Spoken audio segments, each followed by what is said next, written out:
All right, everybody, welcome into the high noon edition of Pugs and Company, heard each and every Monday through Friday, noon till about 2 o'clock in the afternoon. We do this again at night. We come back, we do a little something that we call Pillow Talk. Oh, there it is. That's the ding that lets me know we're on the air. Pillow Talk is a version of this. It's a little bit more, let's bring it in. It's a little bit more loose, a little bit less structured. There he is. Look at him. At night, he's sunglasses. During the day, he's just E the artist. Pillow Talk, more fun, more free, more ridiculous. Like really ridiculous stuff gets discussed and bantied about. You know what somebody pointed out to me last night, immediately following the Pillow Talk show? No idea. Okay. So do you remember James being so ardent about how there's nothing wrong with the middle class and that, the jobs, it's all just a myth and that the jobs are there? And I was talking about clothes factories and all that stuff. And James like, it's fine. There's nothing wrong with it. We could all do better than our parents. Remember that argument? You know what somebody pointed out? Do you remember the argument, first of all? I do. I do remember it. Somebody texted me, and I won't give out their name, but they immediately said, what the fuck? 5 minutes earlier, James was lamenting that he's never been able to own a new car. And I'm like, holy shit, why didn't I know that? Why didn't I throw that in his face? I will tonight. I'm going to read that text because it's from a mutual friend of both me and James. So sometimes the listener has a freer perspective on what we're talking about. Like when we're like, let's say E and I are like arguing about something, I'm processing way too much because I'm in the middle of the storm. I'm in the middle of the argument. Whereas if you were just sitting as a bystander listening to the argument, you have way better access to picking up inconsistencies and, shit like that. So thank you. I thought that was funny. That made me laugh. I wanted to start the show out with that because it made me laugh. It is an absolutely beautiful, beautiful day here in North Texas. I don't know how we've got a breeze going. We've got, I need to apologize to you for something first, right out of the box. I have not been doing my pool sweeping duties. That pool is covered. Those aren't your duties. You never mandated it or anything, but I sort of took it upon myself to just kind of, because I like to be able to look out the window and see a pretty pool. The pool's beautiful. I like to be able to look down there. But man, the last couple of days, this breeze that we've had combined with the fall weather, we've got a blanket of leaves in that pool. And I kept here's what I told myself yesterday. I'm like, okay, I could go out there, but that's going to take forever. And this breeze is just going to ruin it again. And then I thought, the pool guy's coming Wednesday. he gets You can apologize to him, but yeah. Because he kind of figures that this is like the time of year where he's going to get bombarded with leaves. Yeah. So he's probably been appreciative of the fact that you've kept the leaves out, and I've done it a few days, but you're down there too. Yeah. It's right now, it's just too hard to keep up with. I'm looking at it and it's like, hey, we got a full blanket of leaves floating on top of the water. I mean, you can still see the water, but it's try to keep on top of that stuff. All right, folks. Hey, it is a beautiful day. It is a beautiful day. Embrace it. How about a moment of joy? Why not? We like to start out with a moment of joy. This is now, some of you are going to say, hey, Pugs, your moment of joy seems to contradict absolutely everything that we've learned about you in recent nights, especially if you listen to the Pillow Talk show, where only recently I listed squirrels as my least favorite animal on the planet. Remember that? Squirrels? Yes. Here's my problem. They're probably close to CeeLo's least favorite animal. Well, I think that's one of the reasons that we bond. I think CeeLo and I have that in common. We both absolutely despise squirrels, and we think that there is really no purpose for them. I'm a rabbit guy. I believe strongly that you are either cool with having rabbits or squirrels in your backyard, and not both. Because are they competitors? Are rabbits and squirrels competitors? I don't think they fight over the same food. Well, look, let me tell you something. What I know of both rabbits and squirrels, if they were to fight, Dude, it's like Mike Tyson and me stepping into the ring. A squirrel would gut a rabbit. Squirrels are mean. Bunnies are awesome. All right, so here's your moment of joy. This is a bit contradictory, I know, to everything that I stand for, but I'm not even 100% sure. Here, I'll preface what you're about to see with this. This is some kind of Disney animatronic. I'm not sure that this is not the behavior of any squirrel that I've ever come across. Your moment of joy. Okay, sure, he's cute. He's going to take a nut. Look at him. He's going to eat that nut. Oh, and I wants 2 nuts. Okay. Little squirrel, little greedy ass. Third one. Oh, third one. Little greedy ass squirrel. No. Let me try again. Try again. He's talking to the squirrel. The squirrel's like totally cool with it. Oh. Little flinchy bitch. Look at him. There he goes. You want to try a thinner one? Oh, he wants more. It's a problem with squirrels. Okay, let's try this one. Okay, well done. Look at that. Okay, you got it. Just a sewer rat in a fancy coat. That's all that is.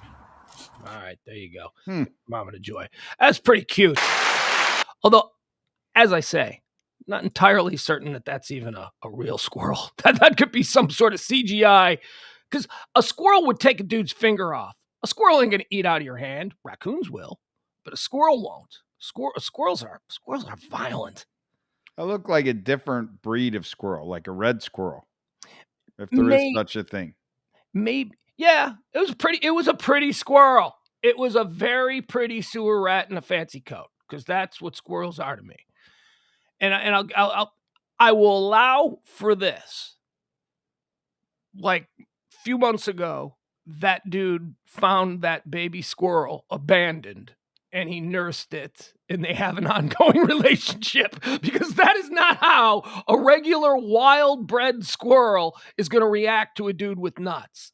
If a squirrel is going to get that close to you, that squirrel is going to take that nut, but it's also going to take your finger. It's going to do something. It's going to do something. We saw the story in New York about the thug rats, the thug squirrels that were attacking people, jumping out of trees. I told you about my friend when I was riding a bike as a little kid, and the squirrel, do you remember? Jumped out of the tree, landed on him. He wrecked his bike and then went absolutely nuts.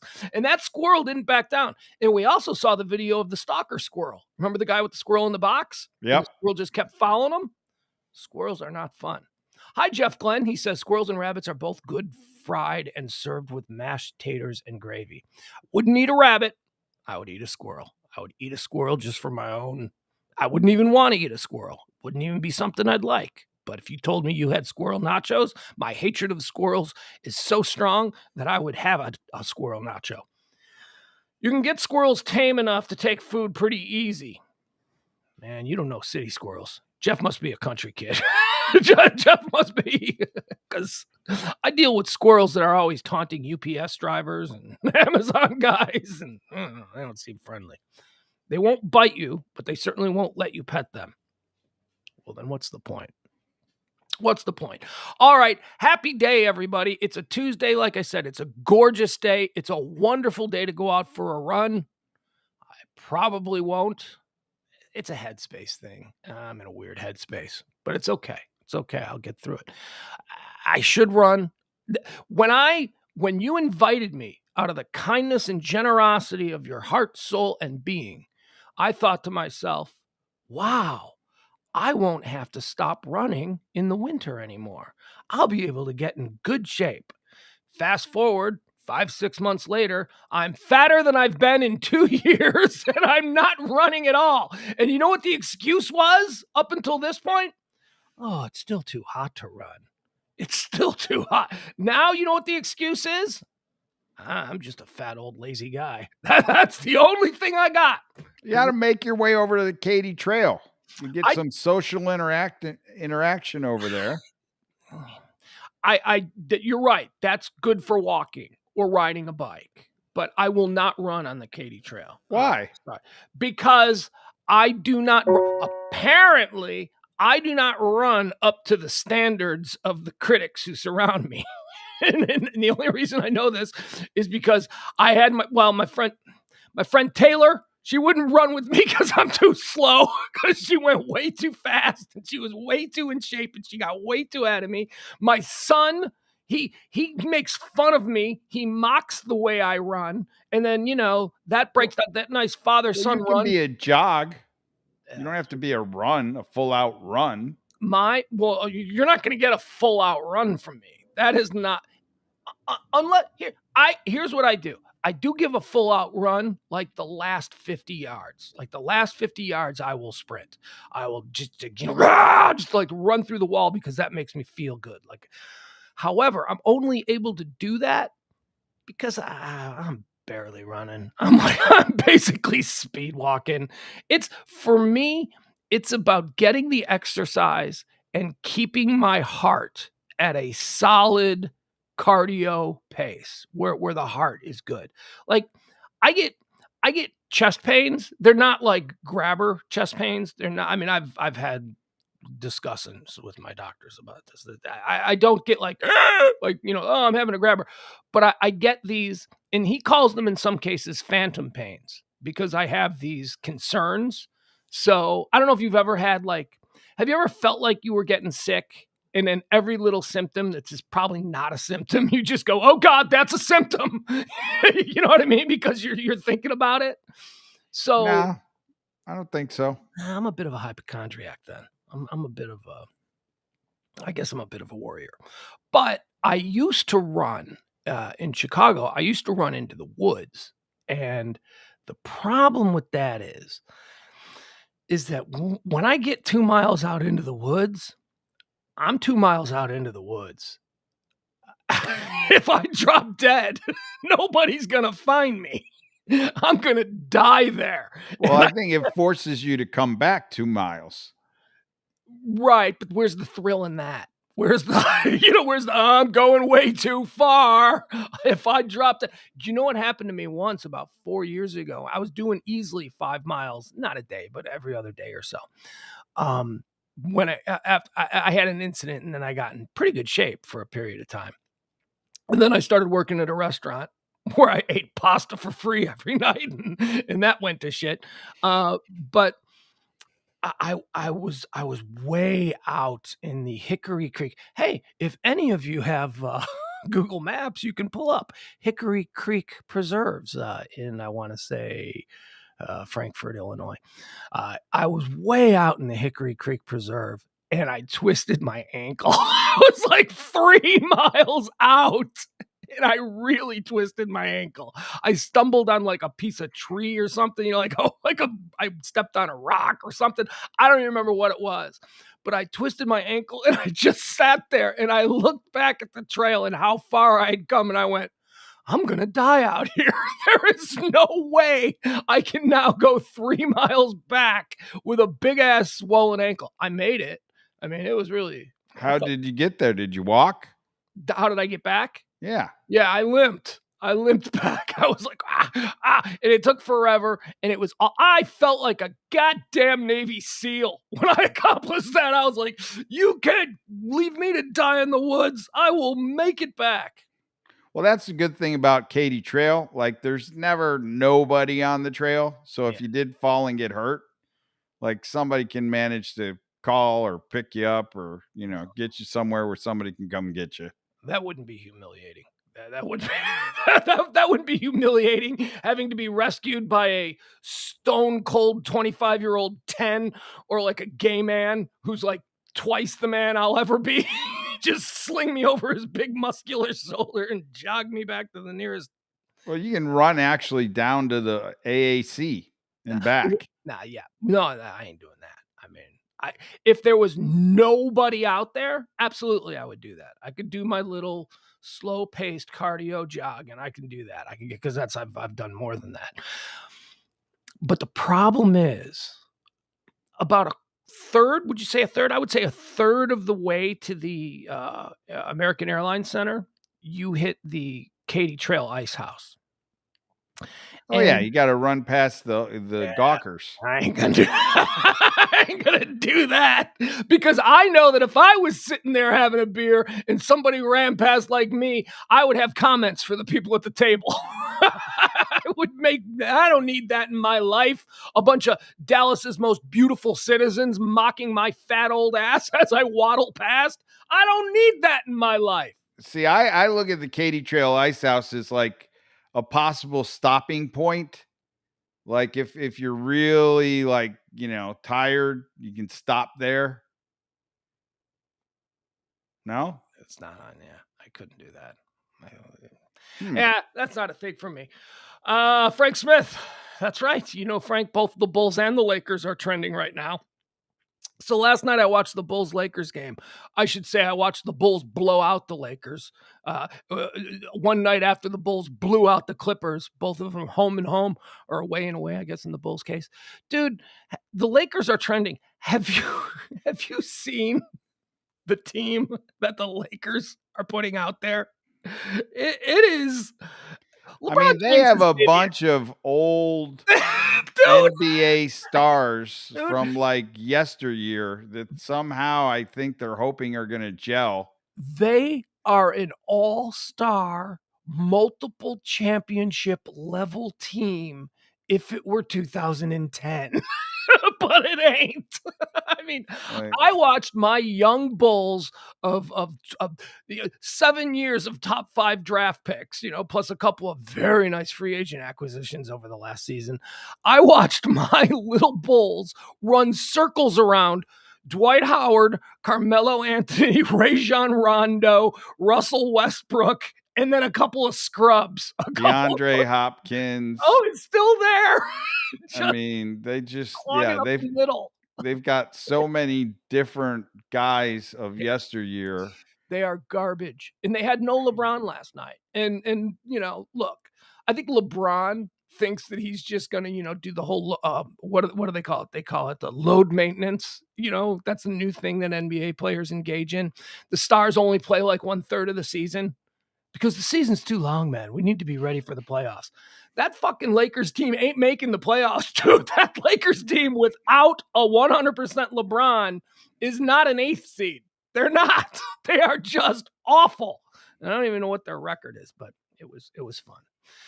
All right, so we're not gonna. I wasn't gonna talk about the Bulls or the Lakers anyway, but thank you, Frank, for bringing that up.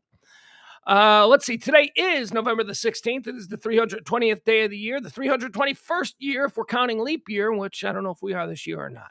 45 days remain until the end of the year. Thanksgiving is in 9 days. We've had some major Thanksgiving changes around here. And Christmas is in 39 days. Christmas in 39 days.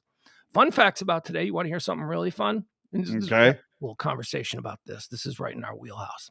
On this day in 1938, LSD was first synthesized by Albert Hofmann in Basel. Basel is in Switzerland. It's a place in Switzerland. Not to be confused with Sweden. I always confuse Sweden and Switzerland, and they're not even close. I assume they're like essentially the same thing, and they're not. So the reason I find this interesting is because are you familiar with the fad? And I would say it's a fad, but it seems to have been building for the past 5 years. And this is not something that crackheads are into. This is something that movers and shakers are doing. Are you familiar with the concept of microdosing? Microdosing? Yeah. Like you take a small dose? Tiny doses of LSD every day, the way you would take a vitamin. This is a very real thing. It began in Silicon Valley with all of the billionaires who, I guess it doesn't matter if they fuck up at work because, they're worth $100 billion. But it has moved into Wall Street. It has moved into the legal profession. This is a white collar thing where successful people have learned, or at least for their own personal way of living, that dosing small amounts of LSD every day in the morning is making them more productive, more creative, better people that they're finding, and it's starting to spread. Here, you know what? Maybe I'll just pull up what microdosing is. But are you familiar with this? Have you heard of this? I've heard of microdosing. I haven't heard of microdosing LSD. I think that's look, there are different. There's like psilocybin mushrooms, and then there's LSD, which is a chemical compound, and then here, let me micro. Yeah, I've heard of it for people that have PTSD. They're using that with mushrooms. Let's see here. Yeah, look, I'm not all that familiar. I'm not exactly like a psychonaut. I'm not exactly familiar with. I mean, I've never done LSD. I've done mushrooms a handful of times 20 years ago. Sometimes I thought that they were wonderful. Sometimes I don't like this, So it's not something that I ever made. We have a mutual friend who is a psychonaut. He loves, without giving his name. I used to live with him in this neighborhood. You might know who I'm talking about. Years ago. He is really good at it. He uses it for all kinds of things and seems to do well for him. He's doing very well. He's a worker, but man, he used to be like, "Hey, you want to do that?" And I'm like, "Yeah, no." No, I really don't. I think I'm in a bad headspace, and from everything that I understand about this stuff is that if you're in a bad headspace, this is not something that you need to be doing. All right, quickly. Folks, here's the deal. There's not a whole lot trending today that is worthy of this show. We're in the middle of the baseball meetings, so almost everything trending on almost all the platforms is being occupied by baseball rumors, baseball writers, baseball fans. Noah Syndergaard went from the Mets to the Angels for $21 million for 1 year. Are you up on this deal? That is insane. Noah Syndergaard has pitched about 5 innings in the last 2 years. Yeah, I was going to say, he didn't even pitch last year, right? He's still coming back. $21 million for a 1-year flyer on Noah Syndergaard, who, when he's healthy, is certainly, without question, one of the best pitchers in baseball. But he ain't been healthy in a very long time. So that's why we're gonna spend a little bit of time on more, stream of consciousness topics. Speaking of, this is from Forbes.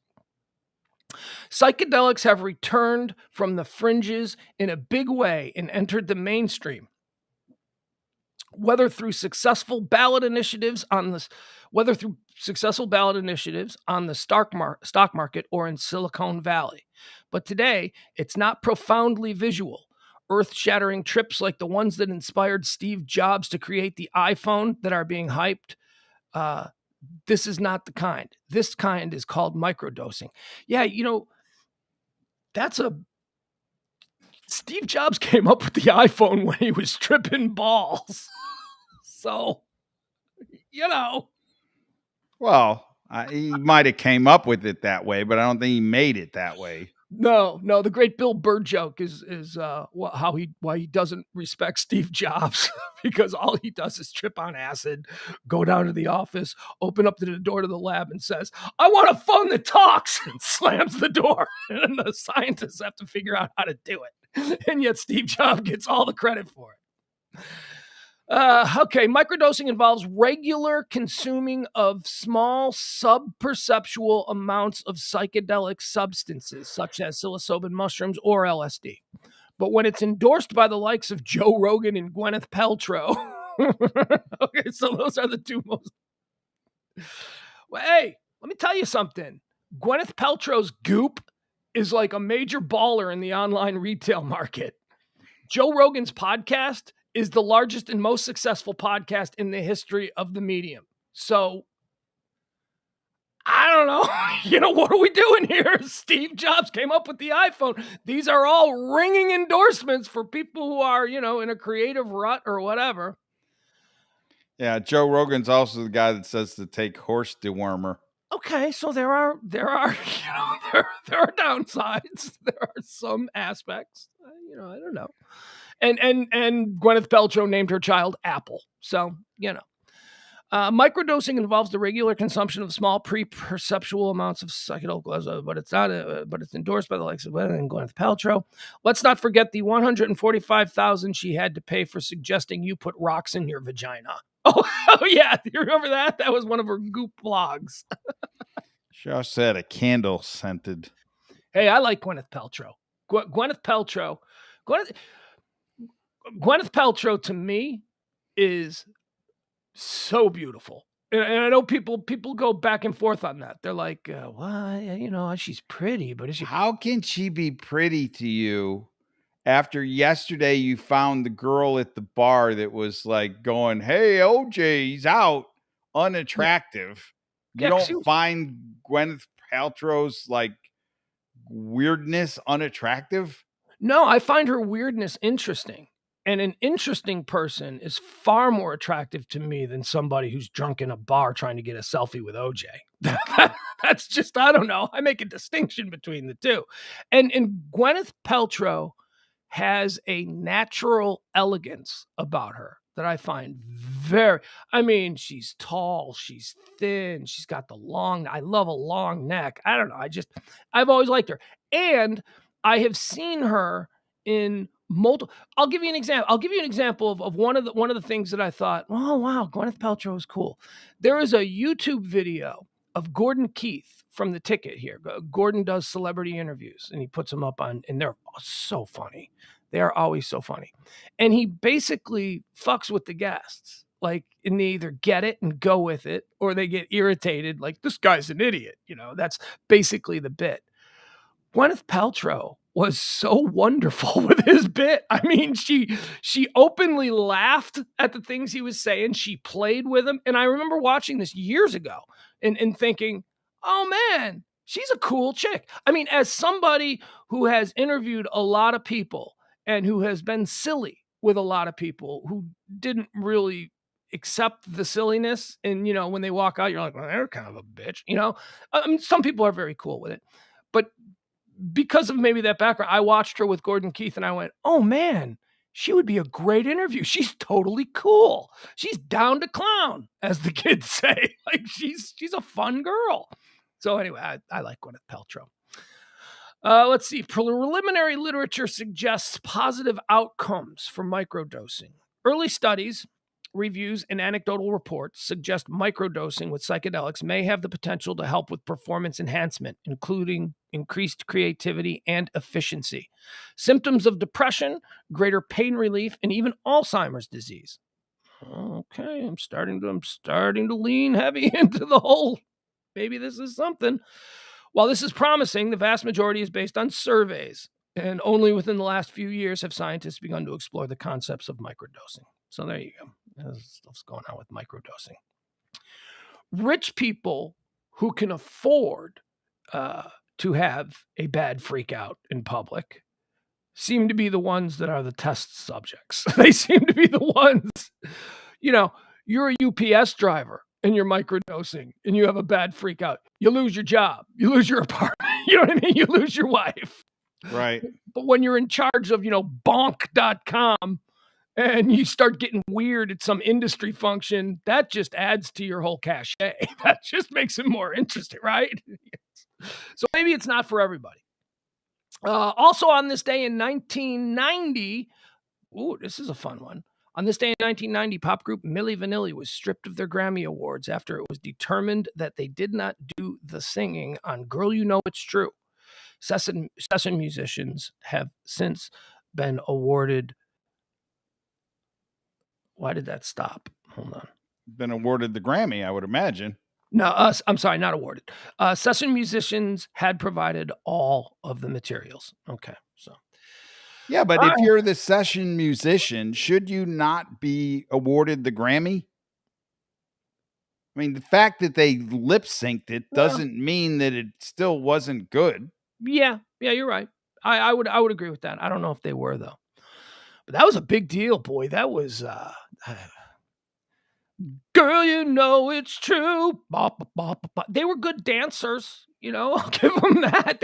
They looked visually interesting and they were good dancers, but that's a behind the music. If you're ever like me and you find yourself falling down a VH1 Behind the Music documentary hole on YouTube. Watch the Milli Vanilli one. That one's sad. It really is sad.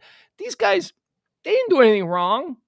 They were just a couple of like street performers that a producer went, oh my God, they have a great look. I can package them and make a whole lot of money. And then what are they supposed to do in the middle of them being, pop stars and all that? Go, all right, this is all a fraud. You know what I mean? They were just regular dudes who were along for the ride. And then the entire world took a huge shit on them. Like they had perpetrated this major con. When really they were just a couple of dudes. I mean, suicides. I think they're both dead now. One of them jumped out of a window. I mean, it's just very. Well, I mean, you kind of got to expect if you're going along with it and you get found out that the world is going to take a shit on you. I mean, that is one of the consequences. Yeah, but see, I think that if I were in their position and the world took a big shit on me, I think I would be ready for that, and I think I would go with it. I think there would be ways. Like, people still wanna talk to you. You're still a commodity. Now you're just interesting for a different reason.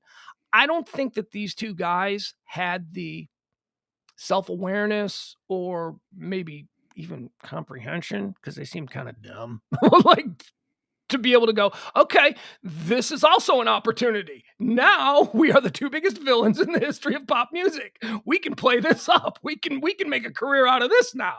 But can you really? I mean, you're kind of a one-trick pony. Like you had that, and after that, you don't really have anything else you can offer other than, haha, we tricked you guys. Let's put it this way. I bet you that Tanya Harding makes more money than I do. Now, she's another one who's not very self-aware and hasn't fully leaned into it. But you know what I mean? I mean, if you're smart enough, you can, if you are a social pariah, there are people who will pay to put you on a pedestal at their car wash opening or their casino opening or whatever. I mean, you can make money as long as you're self-aware and you lean into it. But it's these people who actually have shame that, fight it, that fight the truth. Yeah, I mean, I guess you would. Yeah, there would be those types of opportunities. You're not going to be Elvis Presley, but you still probably, if you do it right, you don't have to punch a clock. You don't have to have a boss yelling at you. You could write a book, and make it funny and humorous and interesting, be self-deprecating, cop to everything. Dude, some of the most popular wrestlers in history are the heels, are the bad guys. The ones who people hate. People love to hate people. Mm-hmm.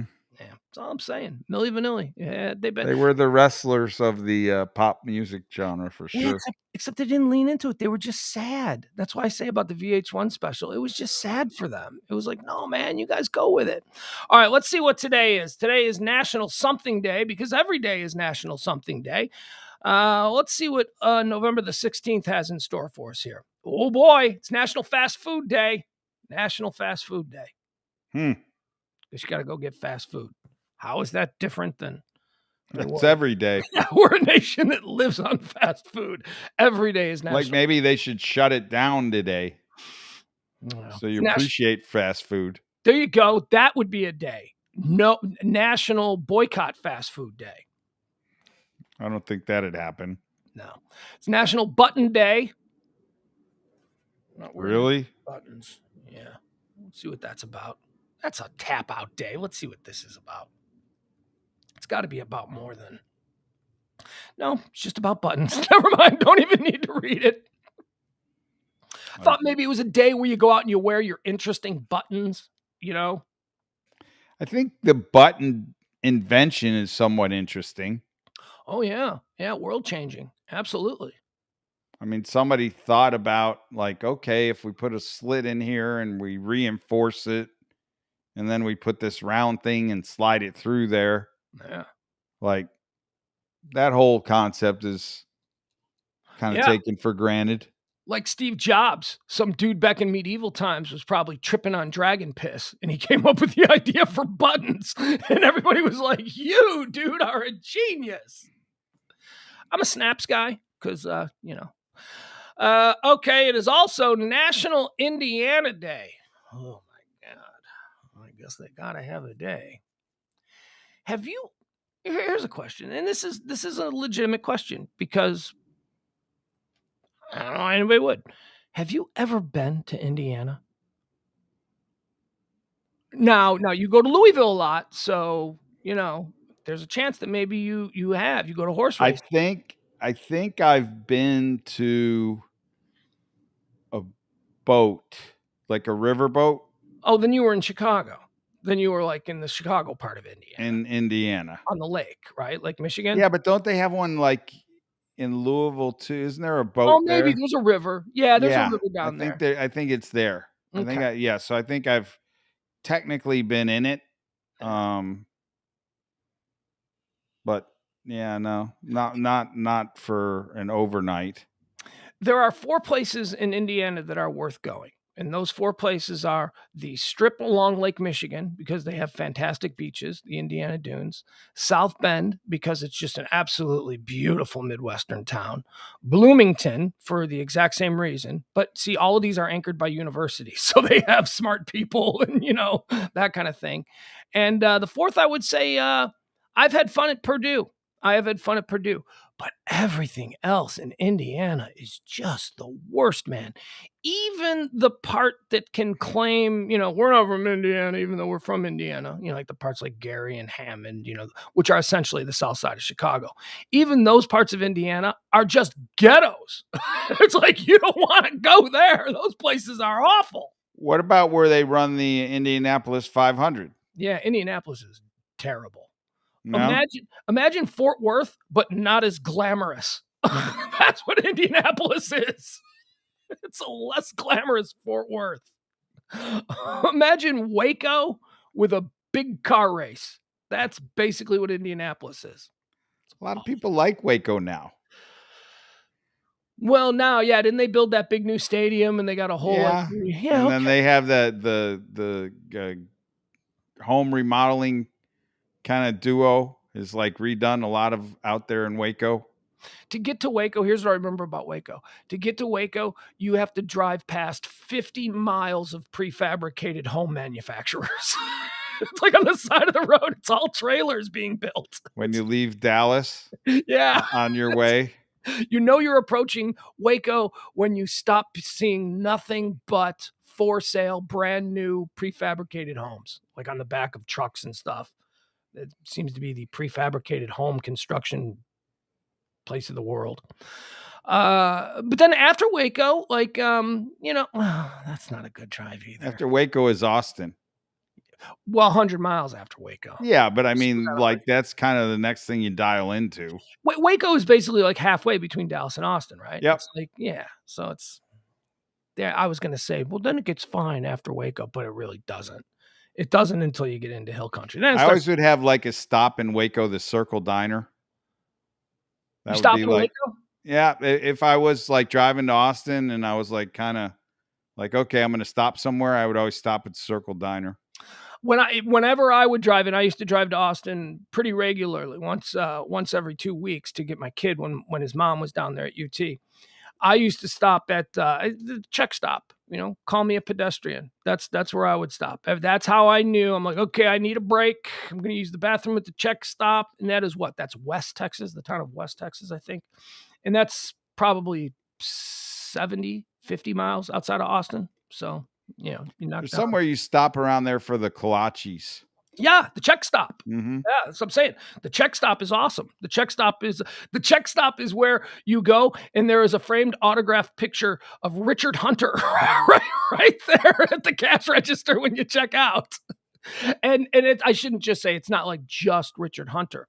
The check stop gets it's a famous place to stop because they have really good food. It's like super crazy good ethnic food in the middle of Butt Squat, Texas, which you would never expect. Like it's like a Czech deli that you might find in New York, but somehow it's like right there in the middle of Texas.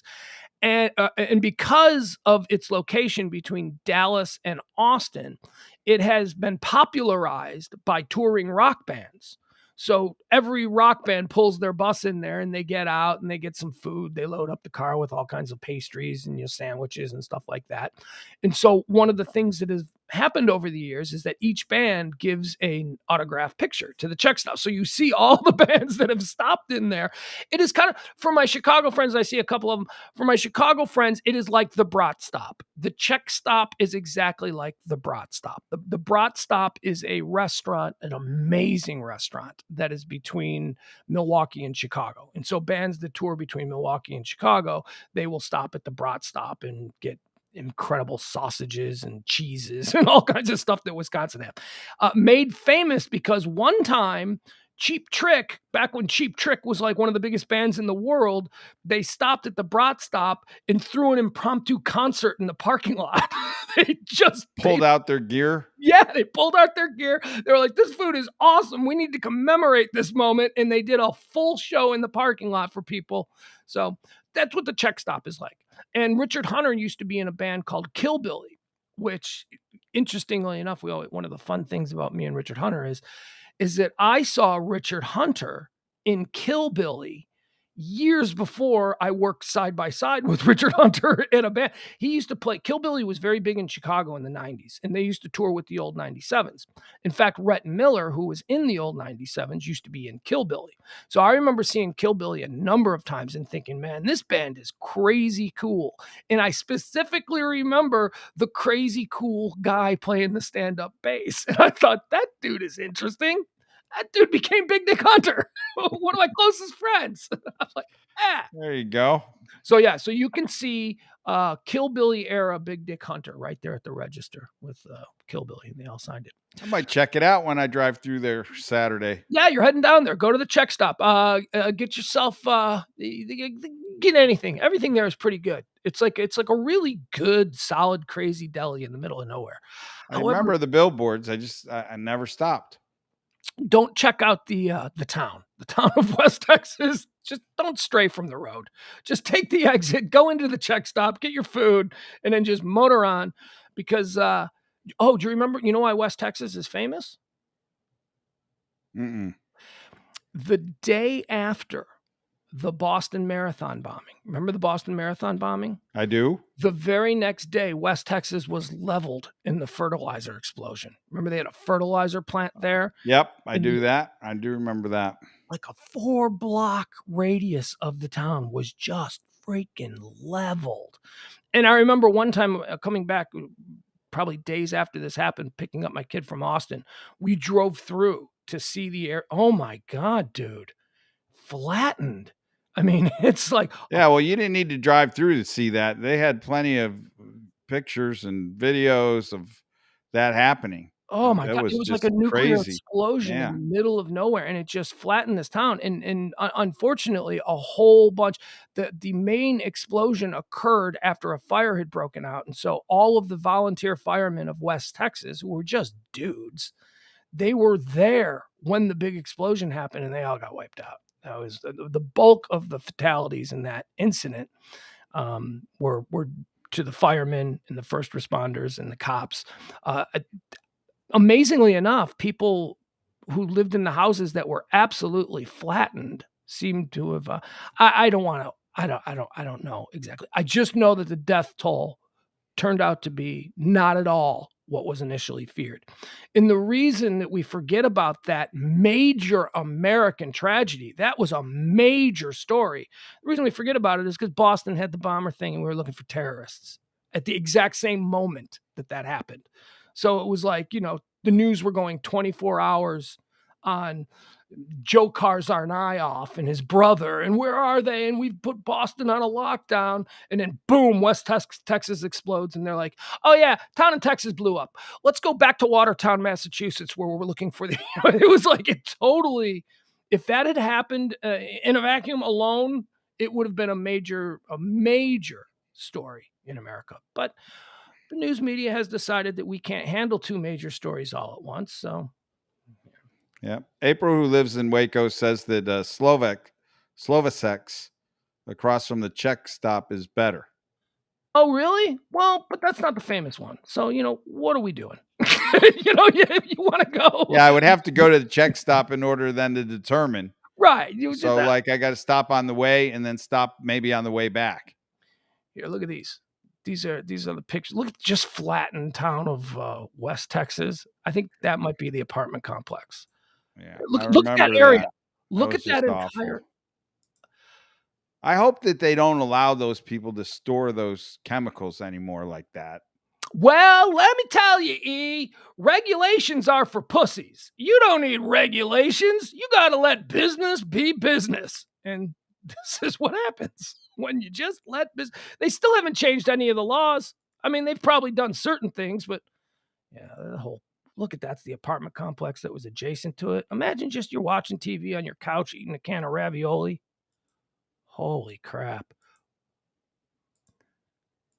Yeah, that was a rough day. And again, it happened the day after the Boston bombing. So we barely covered it in America. Yeah, remember he was like hiding in a boat. They Yeah. had that infrared kind of camera and they could tell he was in there. Have you ever seen that movie Patriots Day, the Mark Wahlberg movie? It's really good. It's about the explosion and the manhunt. It's really a good movie. I would if you like the movies based on real life events, that's one to see. That's a good one. The World Trade Center movie with Nick Cage, that was stupid. Patriot Day was really good with Mark Wahlberg. Very good movie. All right, so it's also National Check Your Wipers Day. So there you go. Check your wipers.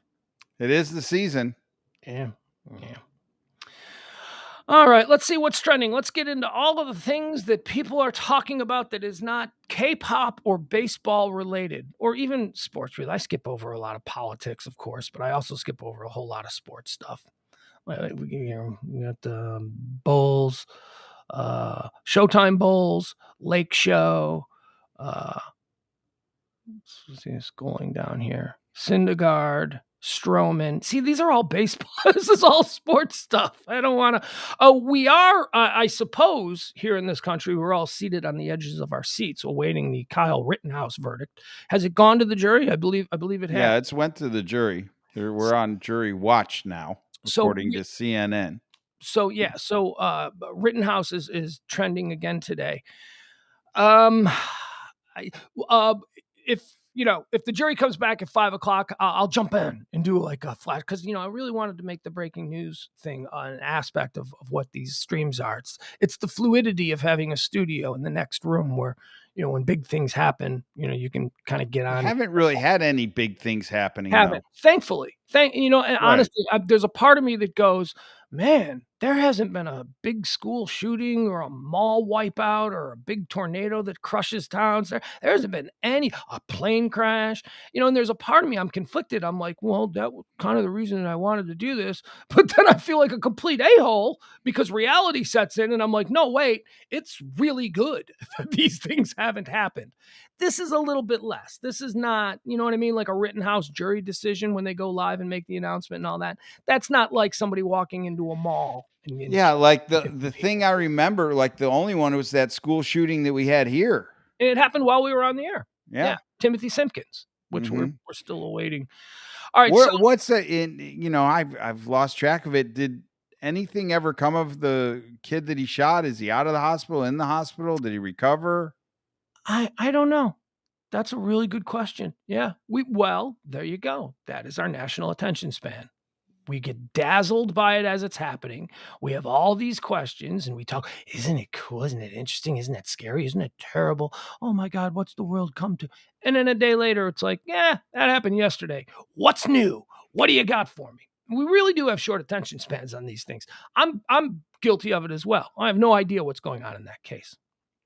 Other than the only reason I was able to know the name Timothy Simpkins so quick is because last week his name was trending along with Rittenhouse.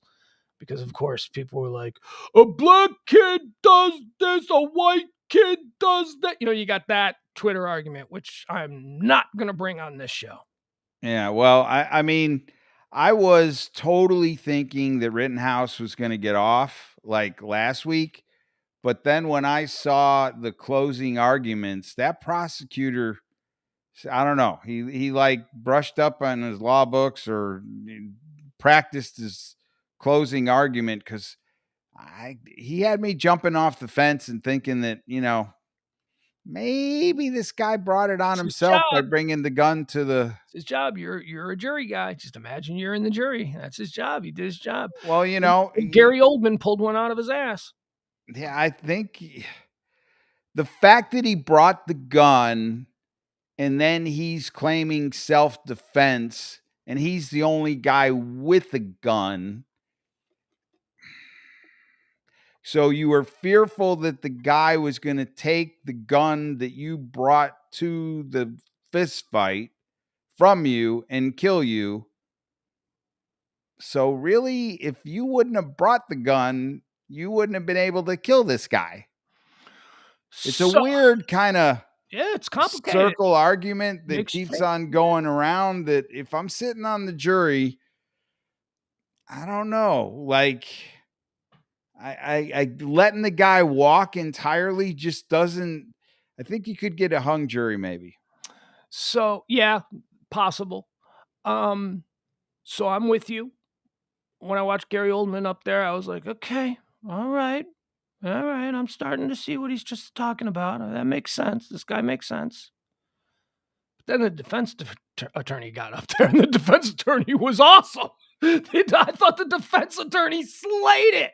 I thought the defense's closing arguments were like, well, now I'm back on that side again, because, fair is fair. And look, we all have these deep, like, I think this kid is a piece of shit. I've seen the pictures of the kid, in the bars with a bunch of Proud Boys, doing the freaking whatever signal that is. Oh, great. Now someone's going to take a screenshot of me doing this. And someday, should I ever become successful, they'll be like, look, he made a white power sign on his.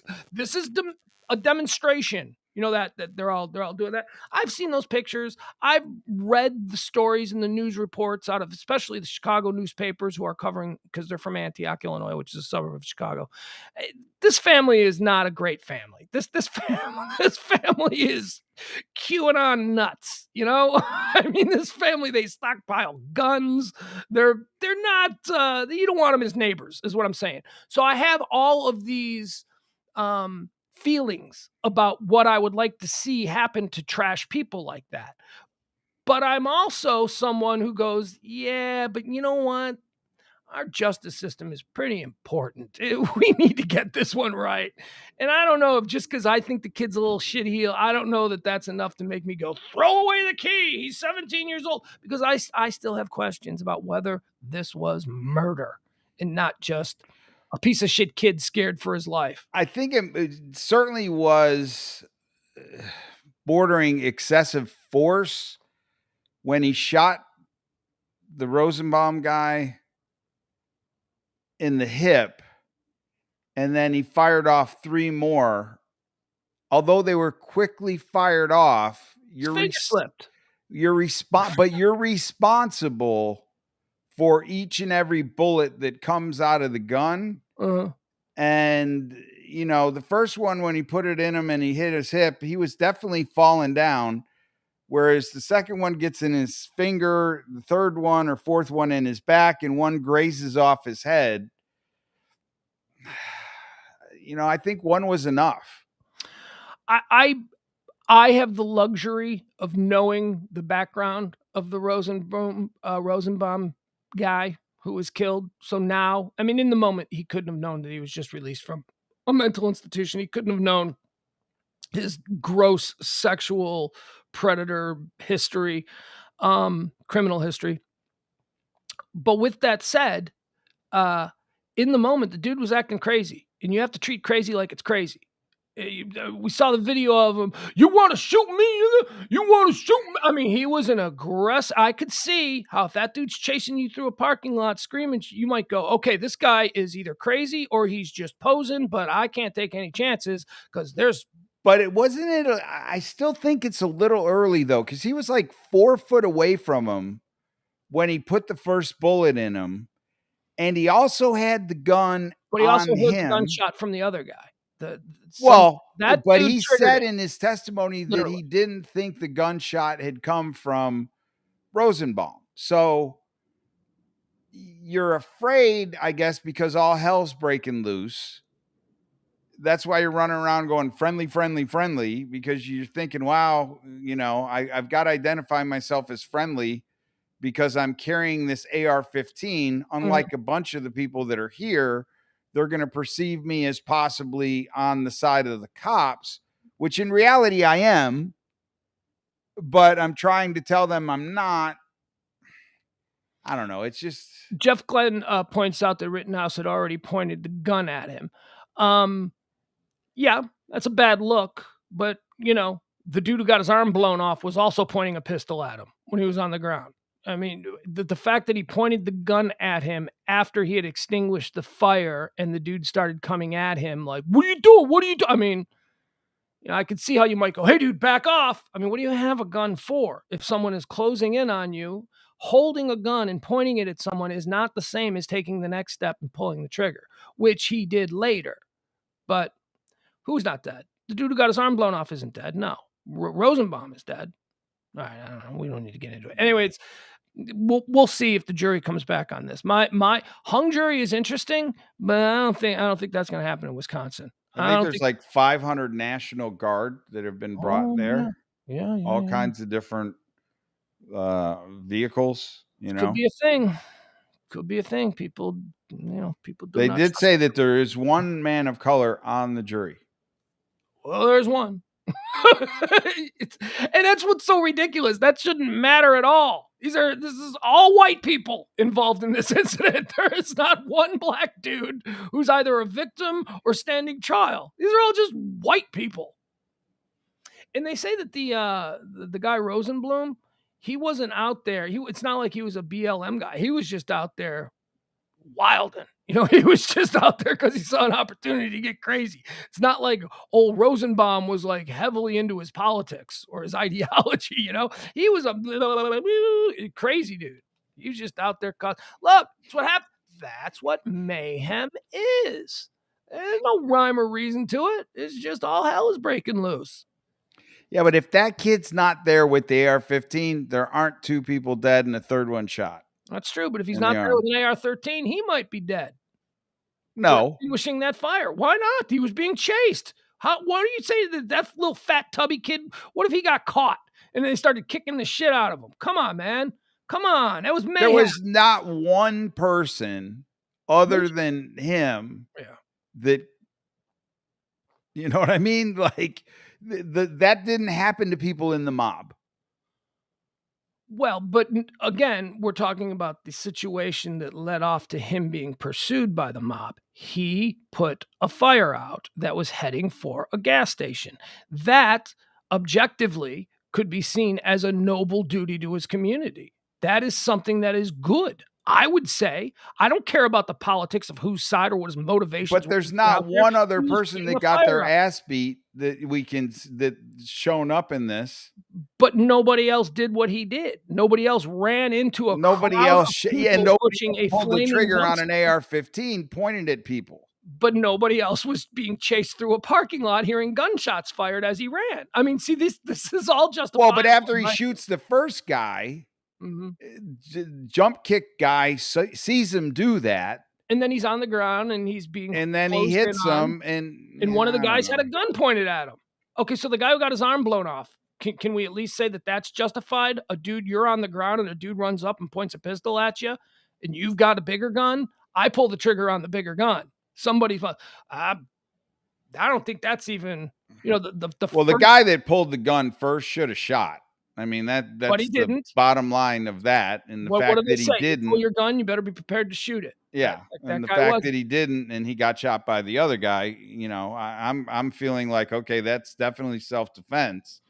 If I take exception with he pursued Rosenbaum, I don't know where you're getting that. He ran into a crowd of demonstrators, not even demonstrators, let's call them what they were, rioters, who had a flaming garbage bin that they were trying to push down into a gas station. He ran into that crowd of people and put the fire out. That angered the crowd of people. I don't know. I mean, closing arguments aside, a lawyer could say whatever they want to try and get their guy either convicted or off. I saw the video. I saw how that started. So if you're trying to tell me that he went in there as an aggressor, I mean, it was a ballsy move to run into a group of crazy, wilding rioters and disrupt what they're trying to do. But I guess the motivation there is, did he think he could do it because he had the gun and he was prepared to kill people? That's a question. That's an interesting question. Maybe that was it. I don't know. Hey man, gun muscles. A lot of guys have gun muscles. We've seen them. We've met guys with gun muscles. Guys who without their guns are just a total pussy, but because they got one under their seat, they're going to start screaming at people in traffic. Mm-hmm. So I think that plays into, look, the true issues here are about access to guns and the just what guns do to the male psyche, especially the aggrieved male psyche. That's a whole other thing. And the other trial we got going on, did you see the judge basically told the prosecuting attorney or the defense attorney, no more black pastors?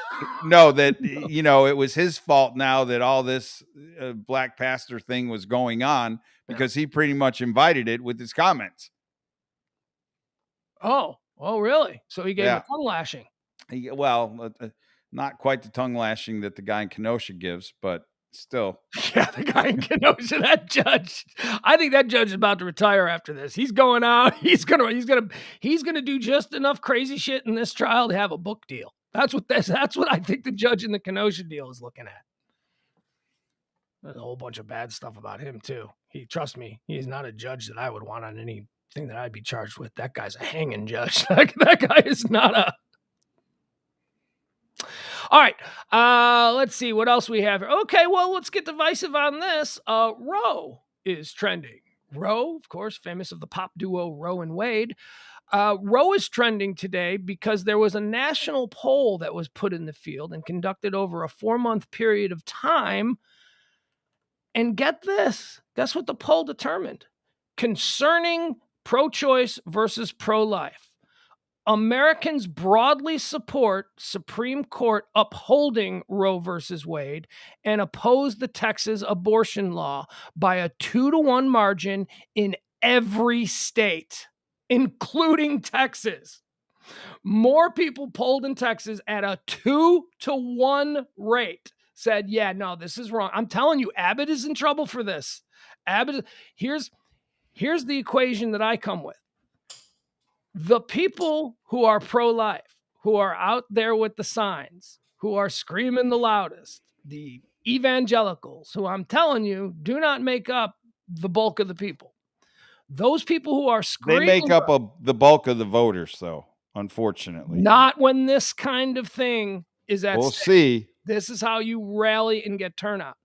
So, I mean, you say that, and most people are probably for weed. But we have seen, yes, and that is another issue. I'm telling you, man, I don't think Beto can be beat. With Abbott getting flanked by Huffines and both of these issues being widely popular, this is a way to get people who never vote to turn out to vote. And that's what you want. You want the apathetic citizen. You want the citizen who's like, oh, my vote doesn't count. You now have an opportunity to convince them that, no, dude, it really does. And that's how you get these overwhelming. I mean, this election is going to be church versus non-church. Yeah. And there's more non-church. Which is sad because it's not really that anybody is non-church that's pro-weed or non-church that's, for women's rights. See, I mean, just because you're for women's rights doesn't mean you're pro-abortion. There are people who are church, who are pro-choice and pro-weed. They just keep their mouths shut about it. And they go to church because that's what they've always done. Attending church for many people in this country is an indoctrination, not a call to faith. They go to church because they've gone to church every Sunday since they were 6 months old. And it's just a part of their culture. But their personal beliefs, many of them, don't necessarily. Now, there are the true believers, the Kool-Aid drinkers, the Hallelujah choir. You got those people to worry about. But the vast majority of people who go to, I can tell you flatly from being a Catholic, that the majority of the people who go to Catholic Church do not believe in the crazy, staunch, and strict rules of the Vatican. They just don't. But they go because they're culturally Catholic, and it's a part of who they are. And what would they be if they didn't wake up every Sunday morning at 8 o'clock and go to church? That's just what they do. They're programmed to do it. So, at any rate, my point was the people who are the most vocal, the people who are screaming and yelling about this are certainly the loudest, and they seem to get picked up by the mics the most. But it's the quiet people. It's the people who are just like, yeah, I'm not saying. Those are the ones you got to be worried about with these kinds of issues. Because somebody who is pro-choice is less likely to go on a street corner and scream about being pro-choice. Somebody who is pro-life is going to do that shit. Somebody who is pro-life is going to make a big stink about it.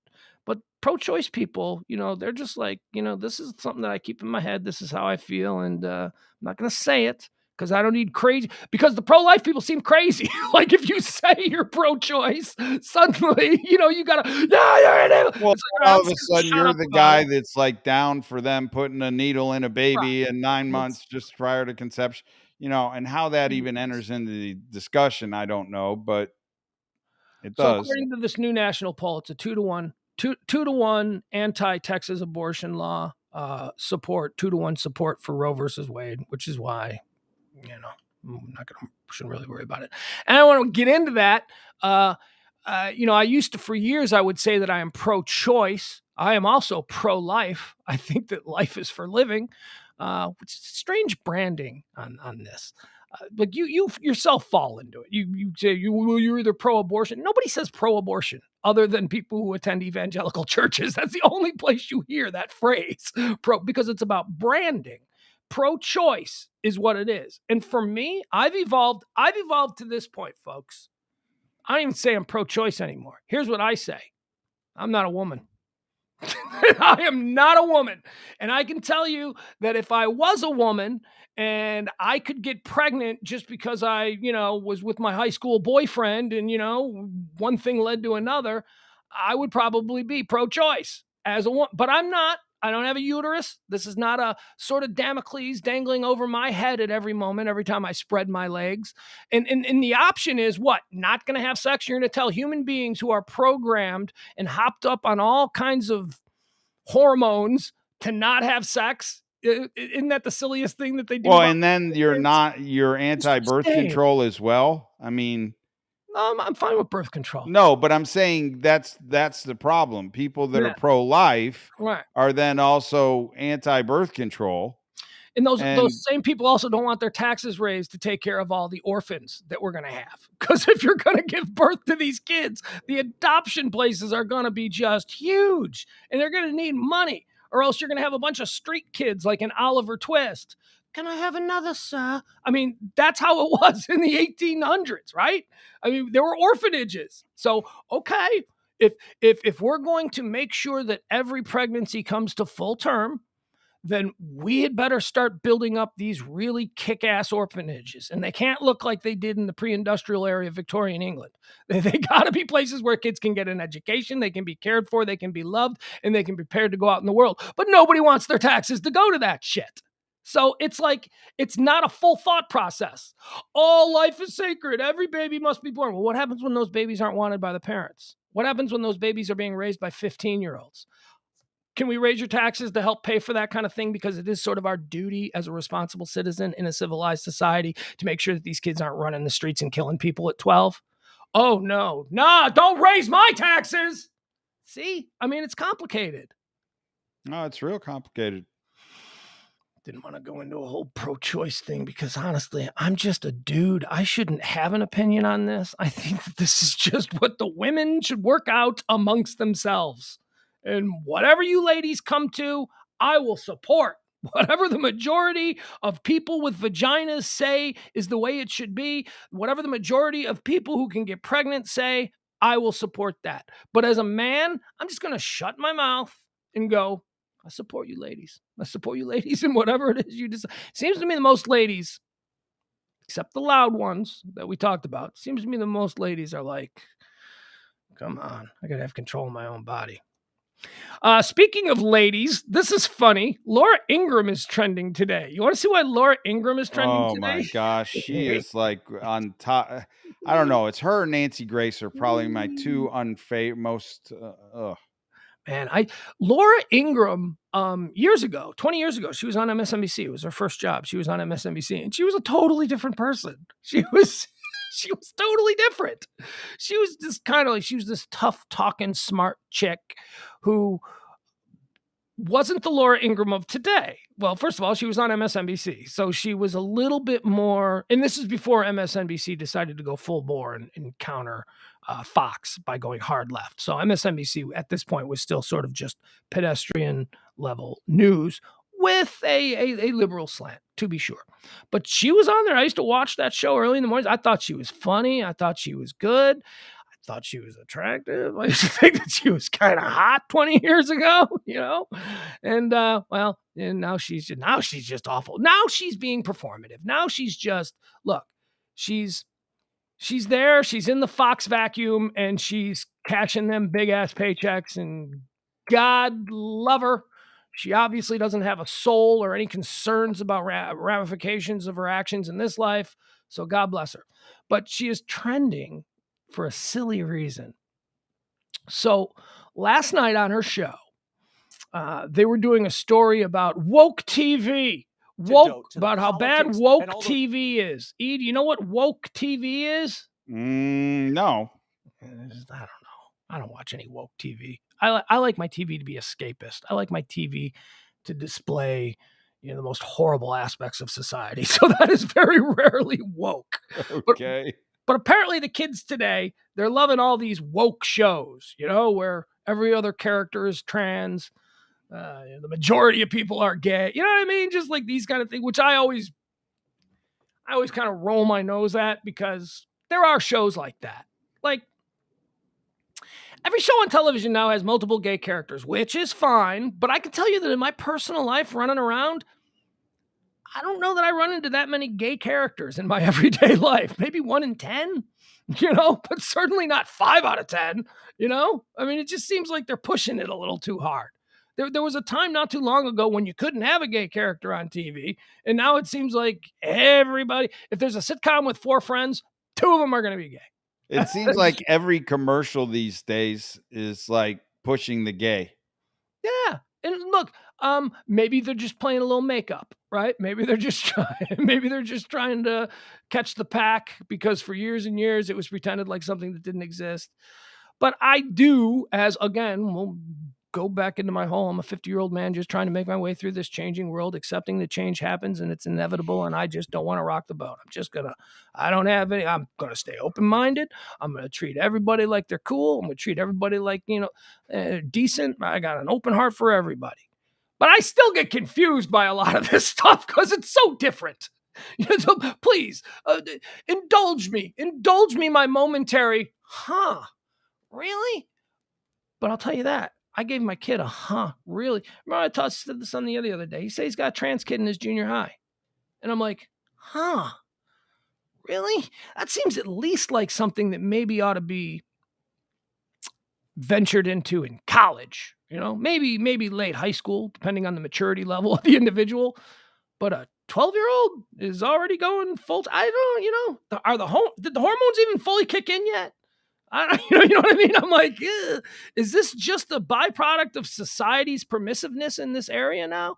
And again, that's fine. Let society be as permissive as possible to people in their individual choices. But when my kid told me that there was like a trans kid in his junior high and he was totally cool with it, one, I was proud. I was proud that he was totally cool with it. But I also went, 50-year-old man. That's, I'm sorry. That's the response. Okay. I think you got to be going, if you're the parent. You would hope, right? And you look, yes, I hope the parents are going, and then going, but this is my kid. I love him regardless. Of course. Yeah. Of course. But I mean, that's not the way a lot of parents would handle that. As a parent, I would be going, like, okay. Like how did they form that decision? in this short a period of time here on the planet, unless it really is wiring. It might be. It might be, but I don't know that your wiring is fully connected at 12 years old.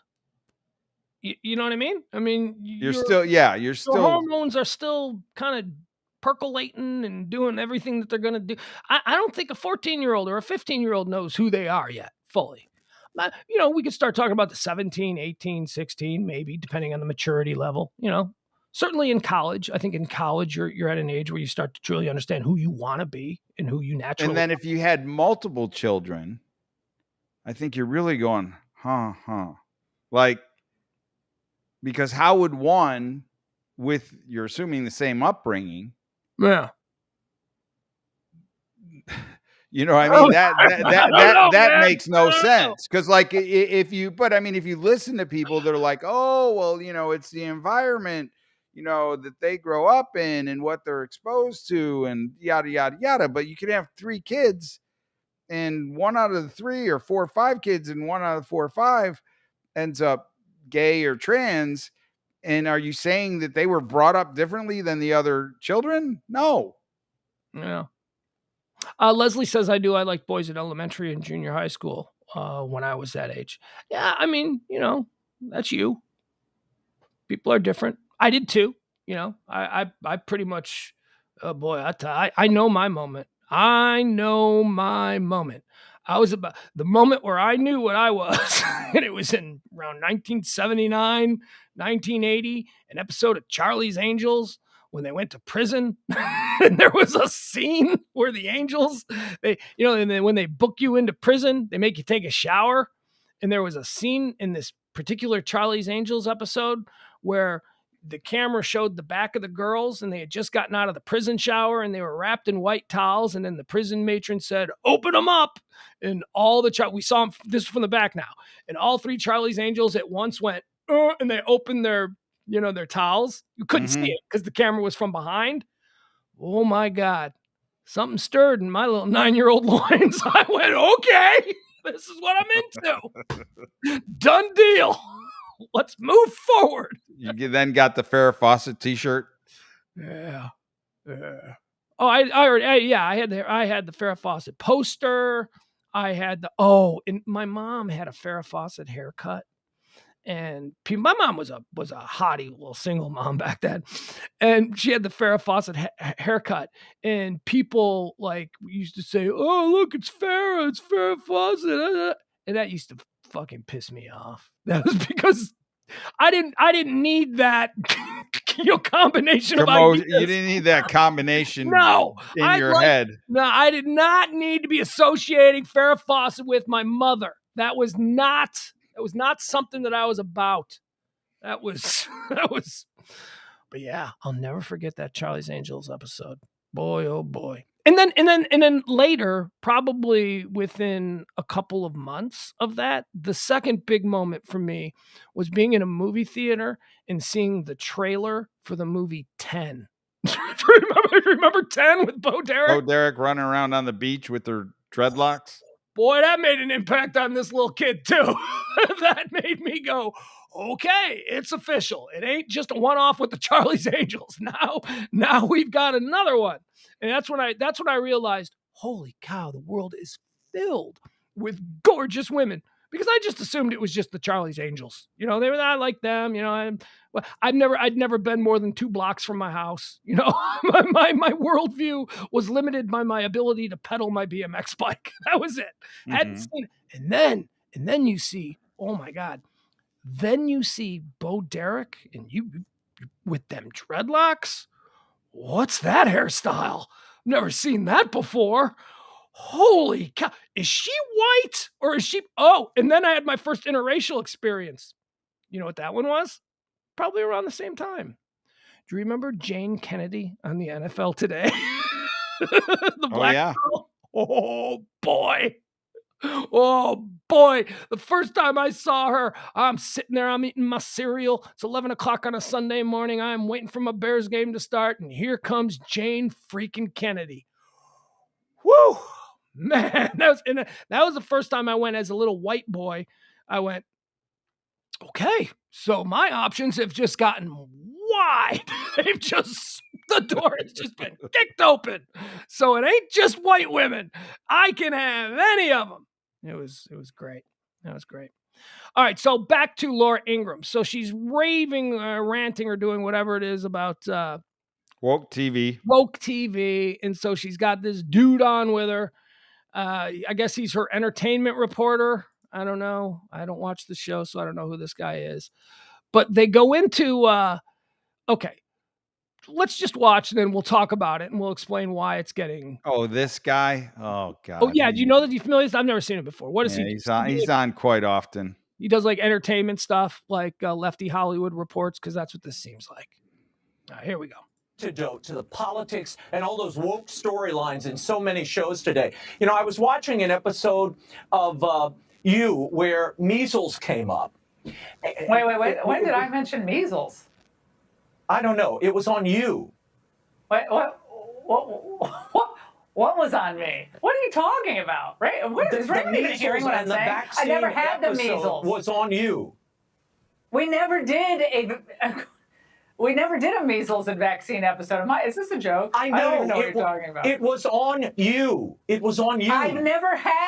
Raymond, I've never had measles. What are you talking about? This is stupid. It was an episode of a show, Laura.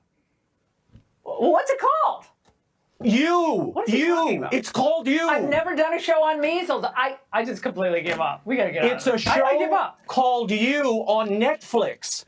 There's a show called Laura Ingram on Netflix. What are you Never talking mind. about? I'm moving on to Adele. I can't explain this to you. What's he The talking pop about? singer. Okay. All right. Do you see what's happening there? She's really confused. No, she's not. Yes, she is. No, she is not. And that I is think she exactly is. why they're getting dragged. That is the old Abbott and Costello who's on first bit. This is a scripted piece that they thought would be funny. So they did this whole the Netflix series You. This is obviously scripted. She is a horseshit actress. I mean, she's getting dragged for how now you believe that that's real. You don't think I believe that she thinks he's talking about something that she didn't do. No, they are obviously look, she's not a dumb woman. Okay. She is not a stupid woman. She's an evil woman, but she is not dumb and she is not stupid. She got me. If you think to me, she looked like she was out there in the middle of like not understanding where he's headed. No. This is the classic Abbott and Costello who's on first bit. They just changed it to You. Who's on first? You. No. I'm not on first. Who's who? It's that Abbott and Costello bit. I can't even do it because it's so stupid and it's so old timey. No, you's on third. No, I'm not on third. I thought you said I was on first. No, it's on first. What's it's on first? Yeah, whatever the bit is. Anyway, they're getting totally dragged, and for being just ridiculous. And all right, so but here I thought this was funny because this is a part. This is something else that is. I thought this was a little bit of a. Here, let me show you this. Oh, wait, no, we don't want that. We'll get out of that.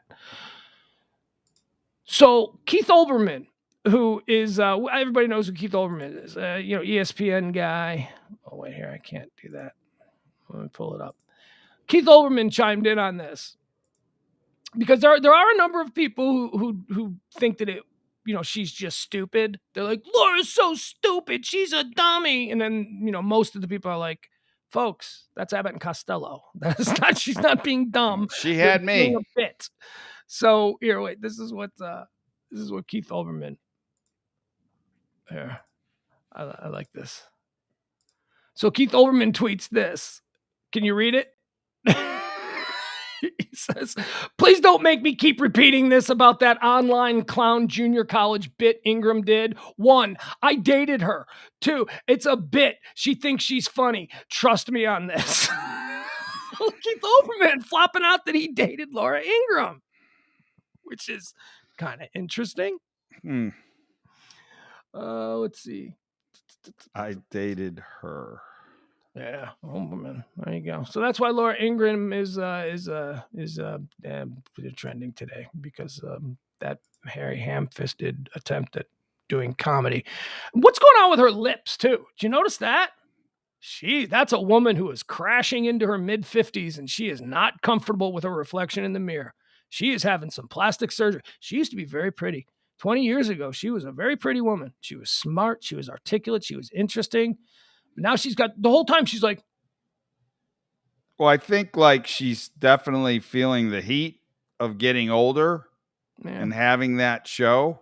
I mean, it would be tough to be a female. It would, especially in the era of HD. I mean, with how cruel people can be. I will. There are a number of. Never mind, I'm not going to go there. I was just going to start talking about stuff that probably would sound incredibly sexist and, not at all the brand that I'm trying to put forth of myself at this. All right, so how about this one? Coach K is trending today. Are you a fan of Coach K? Yeah, I think this is not really Coach K though. It's Coach K's offspring. Well, yeah, that's here. Let's click on this. All right, first of all, let me tell you, Coach K last year. Coach K, yeah, he's on his I'm leaving college basketball tour because he's like 80 now. Although he looks pretty good for how old he is. Coach K is I always talk about how Marv Levy always makes the rounds around Chicago. Coach K is like that too. Coach K is a Chicago product. He still lives there. He's got a house there anyway in the North Shore. So he does a lot of charities around Chicago and all that kind of stuff. But unlike Marv Levy, Coach K is an asshole. Nobody likes Coach K. Coach K is like the most arrogant, self-centered I can do. He's a Bobby Knight disciple. He was raised under Bobby Knight. He was Bobby Knight's assistant, and he's another one of these West Point guys who came out of a military kind of thing. He's been accused many times. There's a broadcaster in Chicago, Dan Bernstein, who's a very popular midday sports show host, and he went to Duke, and he used to write for the Duke newspaper, and he talks openly all the time about the stories that he was forced to bury about Coach K beating up players, shoving them around. Like, this is back, when the Bobby, but because Coach K he was Coach K, the student newspapers couldn't even report these things, so they never got out. And this is a guy who is on a major American radio, the most listened to sports show in Chicago, and he openly talks about this stuff. And he says, really, it's not true? Come get me. I still have the stories. I still have the stories that they wouldn't let me file back. So, Coach K has a pretty rotten reputation outside of the spotlight. I mean, the sports media has venerated him as one of the grand old champions of the game, like that whole thing. But in real life, he's a prick. He is a serious prick. And this story just tells me what a prick he is. His grandson got a DUI out running around. But if I'm being honest, the kid blew a .08, like right on the line. So, when you blow like a .16, then it's like, oh, you're an asshole. You knew you were fucked up. You were partying like a madman and you still went, oh, I'm driving. .08 is like close enough that you could make an argument that, okay, he had a couple of beers and, he was trying to be responsible. You know what I mean? It's like 0.2 for every drink, supposedly. So that would be a 0.8. Yeah. So that would be 4 beers. Yeah. I don't know. It's just, it's not. And then you process one out every hour. It's not as off. Look, drunk driving, the great American secret. That's, I think, everybody listening has drunk drive. 99.9% of people get away with it, but it is that 0.1% where, you kill a family in a minivan. And that's a real, but I think everybody has done it.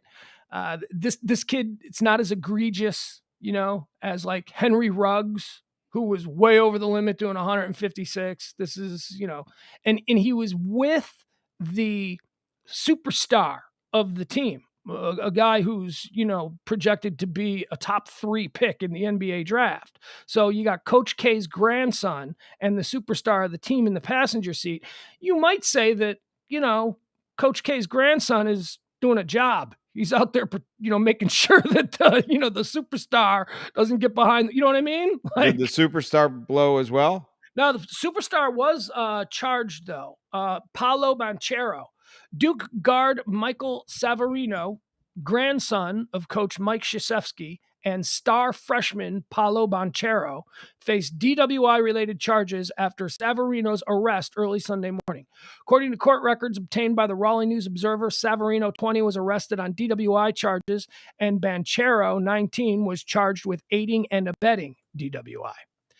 Savarino was pulled over early Sunday morning after a stop sign violation. So it wasn't even that he was swerving or speeding. He did the California stop, where you just kind of roll. You come to enough, this is not that egregious for this young man. And when you consider who he had in the car with him that he wasn't letting drive, let's find out how drunk the superstar was, right? Because then that might bring the story a little bit. But here's my problem with it. This dude Savarino, Mike Krzyzewski, Coach K's grandson, is on the basketball team as a walk-on. Gee, I wonder, your grandson is a walk-on and you're going to cut him? I mean, is this bullshit or what? Well, but I mean, doesn't he almost have to be a walk-on? No, if he was legitimately good, if you could. Well, but then wouldn't you be going like, oh, well, they get a scholarship, so we're giving Coach K's kid a scholarship? Coach K's in his last year. He's throwing his family a bone. Some kid who probably worked his ass off for that walk-on spot didn't get it because Coach K's dork grandson. I think you're damned if you do and you're damned if you don't. If he's good enough that he should get a scholarship, people are going to go, oh, well, of course he's getting a scholarship because he's Coach K's kid. If he walks on, well, of course he's walking on because he's Coach K's kid. So, I mean, either way, I think you're damned if you do or damned if you don't. You have the case of Bobby Hurley, which is a good example. Bobby Hurley, who was Bobby Hurley's career was kind of jacked up because of a car accident, but was Bobby a Duke player in North Carolina? I think Bobby played at Duke. Yeah, I think he was on. Yeah, he was a Duke player. Bobby Hurley's dad was a college coach, and everyone thought, well, Bobby Hurley's going to go play for his dad. That would have been understandable because Bobby Hurley, coming out of high school, was one of the 5 best high school basketball players in the nation. Now, the funny thing about Bobby Hurley was that he told his dad, yeah, dude, you're not good enough. I'm going to play for Coach K. Right. Well, career. Jim Boeheim's kid last year played for him at Syracuse, and he was good. He was a starter. Okay. And so I'd be curious to see if he got a scholarship or not. But I would think if you're the coach, you're in college and your kid's playing college ball, I mean, is it any different than when we were in little leagues and, the coach had his kid playing? No. You know what? I was actually just reminded of another situation. Valparaiso University, which from time to time, they're a good basketball school. They're a small school, but from time to time they make the tournament and they usually make runs and they're always like, the Valpo Cinderella story continues. I remember in 1998, the head coach, Homer Drew of Valpo, his star player was legitimately his son, Bryce Drew, who made like a last second game-winning buzzer beater in the Sweet 16. So, I mean, that's a legitimate case. I just don't know that Coach K's grandson is a legitimate ball. Well, has he gotten any playing time? I don't know. It's a good question. That's something I probably should have looked up before I went on this little rant. Right.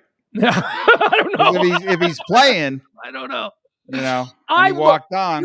This was just an opportunity for me to burst the Coach K as a god bubble based on a bunch of stuff that I've heard from his hometown about people who actually know him. Coach K is a dick. Coach K is not a nice guy. And from you, for a guy from Chicago, you saying that. Oh, it's legit. Hey, I won't say that about Marv Levy. Marv Levy beloved. Marv Levy is a mensch. And you can say that because he's a Jewish guy. That's what the Jewish term for a good dude, a mensch.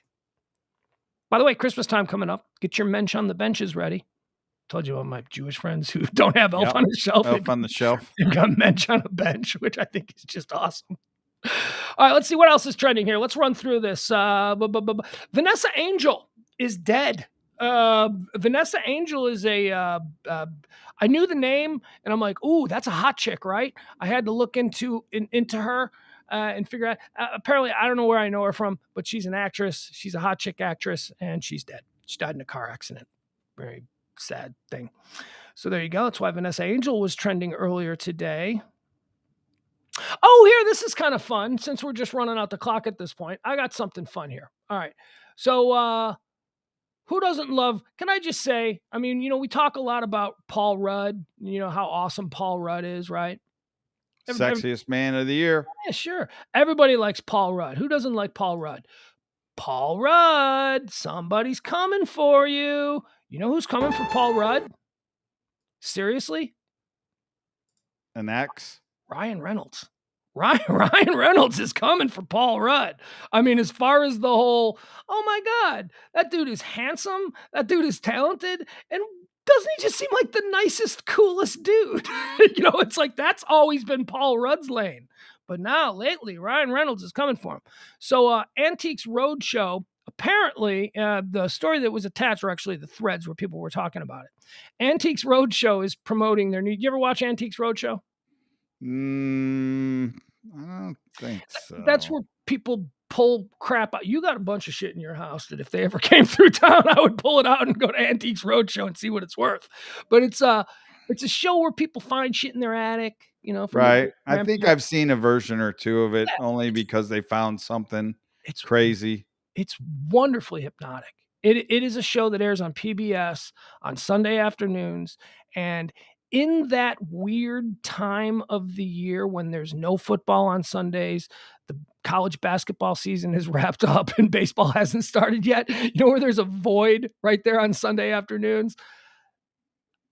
That's Antique Roadshow season for me. I will lay on my bed and I will watch on a Sunday afternoon Antiques Roadshow. People just lined up and like, well, I found this briefcase and it was in my attic. And then the dude's like, oh, well, that's a one-of-a-kind 1890 Victorian Samuel Jenkins briefcase. Look at this. Oh, you've got the original folder. Oh, look at, it's like, whoa. And then the dude reveals what he thinks it's worth. And it's always tremendous. It's like, this would probably sell at auction for over $200,000. And like Hillbilly's like, what? How much is this This worth? is the reason storage sheds exist. Yep, exactly.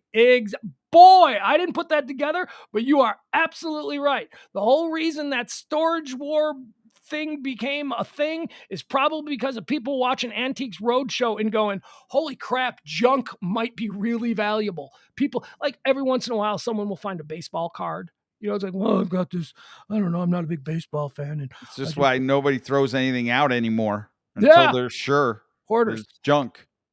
So apparently, like me, Ryan Reynolds is a huge fan of Antiques Roadshow. He's like obsessed with it. And Antiques Roadshow is promoting their new season. And somebody said to Antiques Roadshow, hey, you know who's a really big fan of your show? Ryan Reynolds. And so they came up with a promotional gimmick. Ryan Reynolds is an A-list star. I mean, this is a really good get for a tiny little PBS show. That they don't. So here, this is a funny little video a promotional video that Ryan Reynolds made for Antiques Roadshow. Hope you enjoy it. Hope you enjoy Antiques Roadshow. I sure do. All right, here we go. What can you tell me about this? Yes, it's an egg. Right. And what is the family history? Well, no, this is not a family heirloom. My family disowned me years ago. They don't like me. But this is more of an heirloom that my good friend at the museum lent me. He's not aware they lent it to me. So it sounds a little complicated. It is a little complicated. So that's going to perhaps play into the value because of regulatory issues. Yes, there'll be a lot of issues. I recognize that this was one of the 3 gold eggs commissioned by Cleopatra at the end of her life, 30 BC. 2 of them went into public collections. And during World War II, one of them disappeared. German soldiers had taken it to a secure hideaway, and there it remained up until recently. An FBI agent, as I recall, I can't remember exactly, but a very muscular, handsome, talented man. Yeah, I'm totally passing away here. What would you generally say the price of an object like this would be? If we could clear up the complications of how you acquired it, this could sell for over $100 million at auction. That is amazing. $100 million though, wow. I think that there's a lot of upside. Yeah, this is great. Thank you, Lark. I appreciate it. It's been a pleasure. All right, there you go. The new season of Antiques Roadshow is coming. There you go. Ryan Reynolds. $100 million. Well, Cleopatra's Egg. Did you like how the Antiques Roadshow guy, I don't know if this was, a lot of people got this, but Ryan Reynolds' most recent movie is he plays an art thief and The Rock plays an FBI agent. So that's why the guy was like, and I believe it was found by an FBI agent, a handsome, muscular guy. They were basically playing off the plot of the recent movie that's on Netflix that he did. Ryan Reynolds is fun. That's fun. And Antiques Roadshow is fun. So there you go. I'm happy to be able to share both of those. Still $100 million for an egg. That's crazy. Cleopatra's egg, dude. Cleopatra's. Well, so you say That's so. like billionaire change. It is. And those are the kinds of things that people who should be out feeding hungry people and providing water for thirsty people and building orphanages for unwanted children. Those are the kinds of things that they're spending their money on instead. $100 million Cleopatra egg. But don't get me started. All right. Let's see. What else do we have here? Oh, this is a fun story. Probably enjoy this one.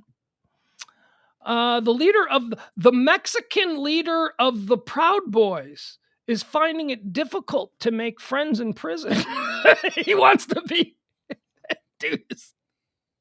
His name is. He's conflicted already. Well, he's right. Imagine a Mexican leader of a white power group finding it hard to make friends in prison. I mean, you think? First of all, the Mexican gangs, they don't want nothing to do with him because he's a white power guy. The white power guys don't want anything to do with him because he's a Mexican. And the black guys, they just, they don't like him either. Well, he's got himself cornered. So our boy, what's his name here? Let's see. Here's the headline. Proud Boys leader complains about jail conditions and wants early release. Hey, let me out. I don't like it in here. Imagine the balls. I mean, if you didn't think this dude was crazy, Henry Enrique Tarrio, if you didn't think Henry Enrique Tarrio was crazy to begin with, to be a Mexican guy who's leading a white power gang, if you didn't think that was nuts, he also thinks that prison, he should be allowed out of prison because he doesn't like it there. Not going the way I thought it would. This is not. Hey, guys, prison is no fun. Complaining about jail conditions, treatments from guards and other inmates, the top leader of the Proud Boys far-right extremist group asked the judge on Monday to free him. Couldn't hurt to ask.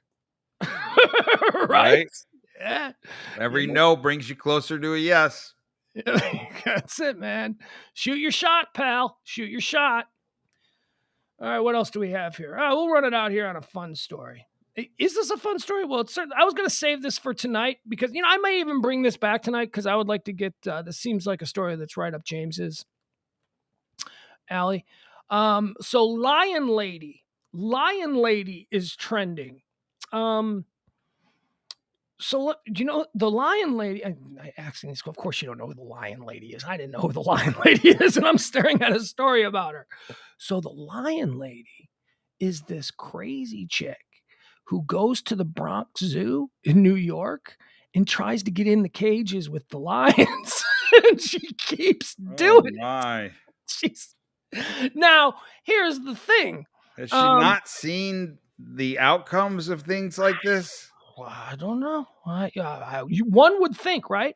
But so they say that the reason that she's a danger is because she goes there and they describe her as taunting the animals. And, and you get the impression that, she's like anti-lion. It's just the opposite. she gets super dressed up, like in her best clothes, and she brings flowers and she sings songs to him. It's like she wants to bang a lion. It's like she wants to have sex with a lion or something. She's not going, fuck you, lion. Come on, right now, lion. It's not, but that's how it's presented by the zookeepers. They're like, well, she's agitating the lions.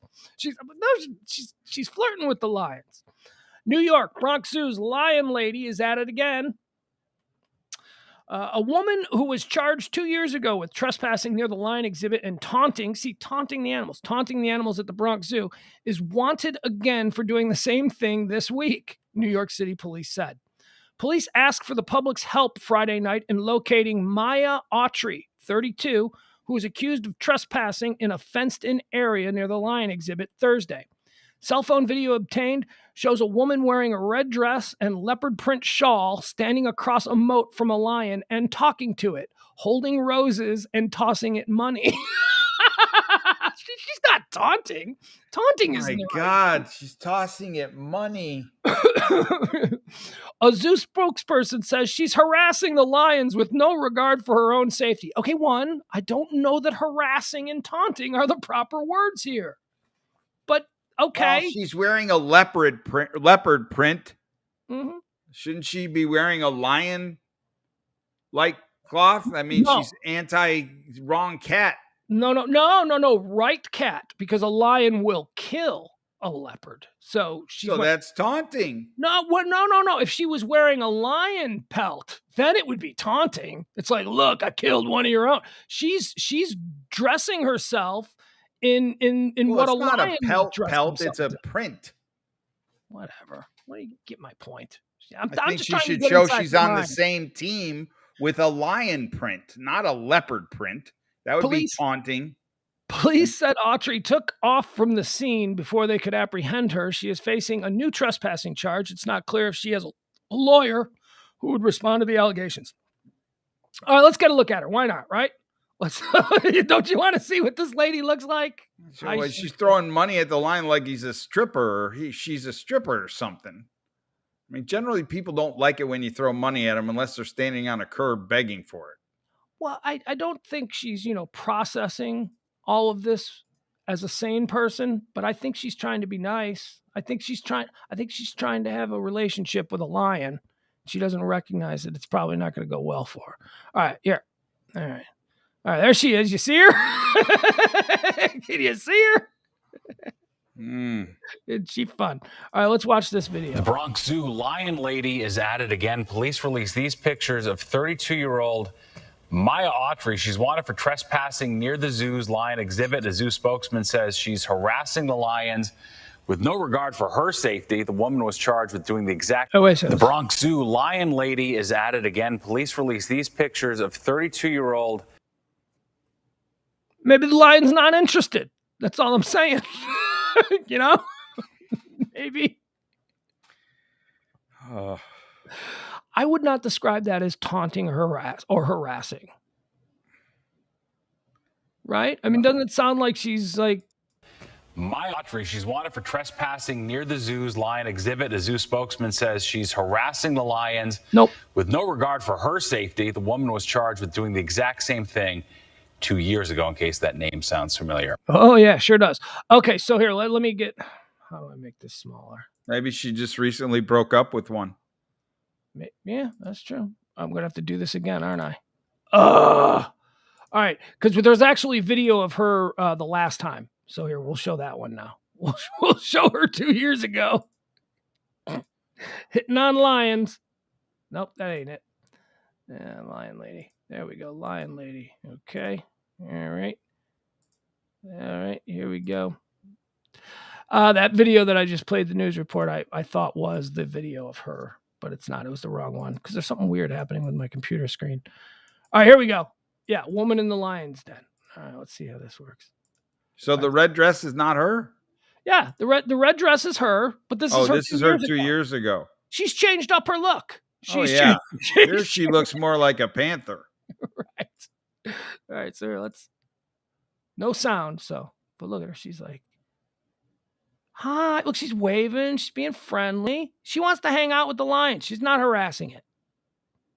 This lion's like, this bitch crazy. Now looks closer. It's like, why doesn't this thing just pounce, right? I think the lion's got to be confused. There she is. Look at her. She's doing a little dance. She's shaking her hips.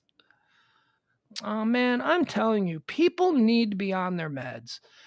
We have so many undiagnosed crazy people in this world. I mean, that is obviously a crazy person, right? She's not thinking right. She's a lot crazier than I would be. Oh, my God. At least when it comes to getting into the lion's pen. That lion is not down with her. How do you know? Well, I was going to say, how do you know if a lion's a male or a woman? But I imagine that a male lion, has a very prodigious body. Well, isn't it? It's the mane. Right. Yeah. Is that? Yeah. What is it? So what is it? Is the big mane a man or is the big mane? Yeah, I think that's a male lion. Like the female lion doesn't have the mane like that. I'm not up on my lions. I don't know much about lions. Me neither. But from what I recall of all the cartoons that I saw. Yeah, that's it. Cartoon knowledge of the entire animal kingdom. That's all I know. Rabbits like carrots and Search is on for two swimmers who disappeared off Rockaway Beach in Queens. Well, let's hope they find those two women. I used to watch right before the Disney on Sunday, Wild Kingdom, Mutual of Omaha's Wild Kingdom. I love that shit. What was his name? Perkins? Yeah, I love that stuff. Do you not watching it anymore? It's not on anymore. Oh, there's better stuff on now. Yeah, dude, David Attenborough. David Attenborough has a whole series on Netflix, and they're all in super HD. Dude, you need to sit on your couch on that big garage door size TV with the super high definition. You need to watch some of these David Attenborough stuff, man. They are incredible. What's his name? Of course, you're not getting high anymore. If you were getting high, it's much cooler. I think it was Myron Perkins. Marlon Perkins, Mutual Omaha's Wild Kingdom. That would start right after the second set of football games would end, like the 3:00 football games would end. It would go into that. Sure. And then from there you'd go into Disney, and then there on the other channel to be 60 Minutes. Tinkerbell would be coming out on that Disney kind of graphic. Yeah. I used to love that shit, but now when you watch that stuff, it pales in comparison to what they can do now. The high definition cameras make everything so much clearer. You can see so much more detail. And let me tell you what the real game changer for these wildlife shows are: drones. Right? Drone cameras that can get in the middle of a herd of stampeding buffalo that'll give you 360 high definition view of what it's like to be in the middle of a herd of stampeding water buffalo being chased by, you gotta start smoking weed again. I know we talked about this last night. You're trying to get me on the train. I remember Jim made for weed heads. Jim would always get the crap job. The one the Marlon Perkins didn't want to do. It was and Jim is over there in the bush waiting for hours to see the. Yeah. Yeah. Okay, here. Let me pull this up. Shit. BOUR.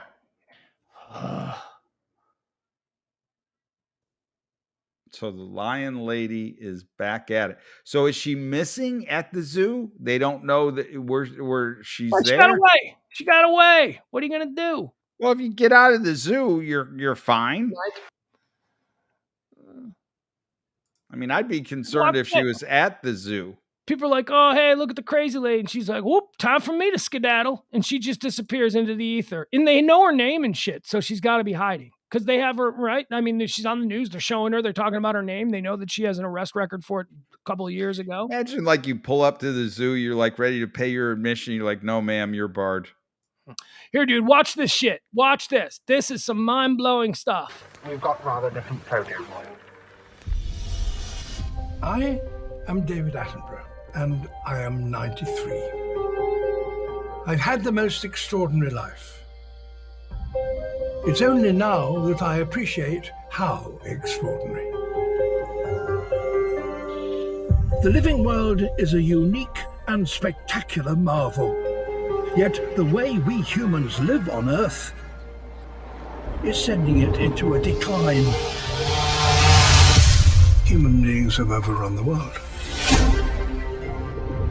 We're replacing the wild with the tame. This film is my witness statement and my vision of the future. The story of how we came to make this our greatest mistake. And how, if we act now, we can yet put it right.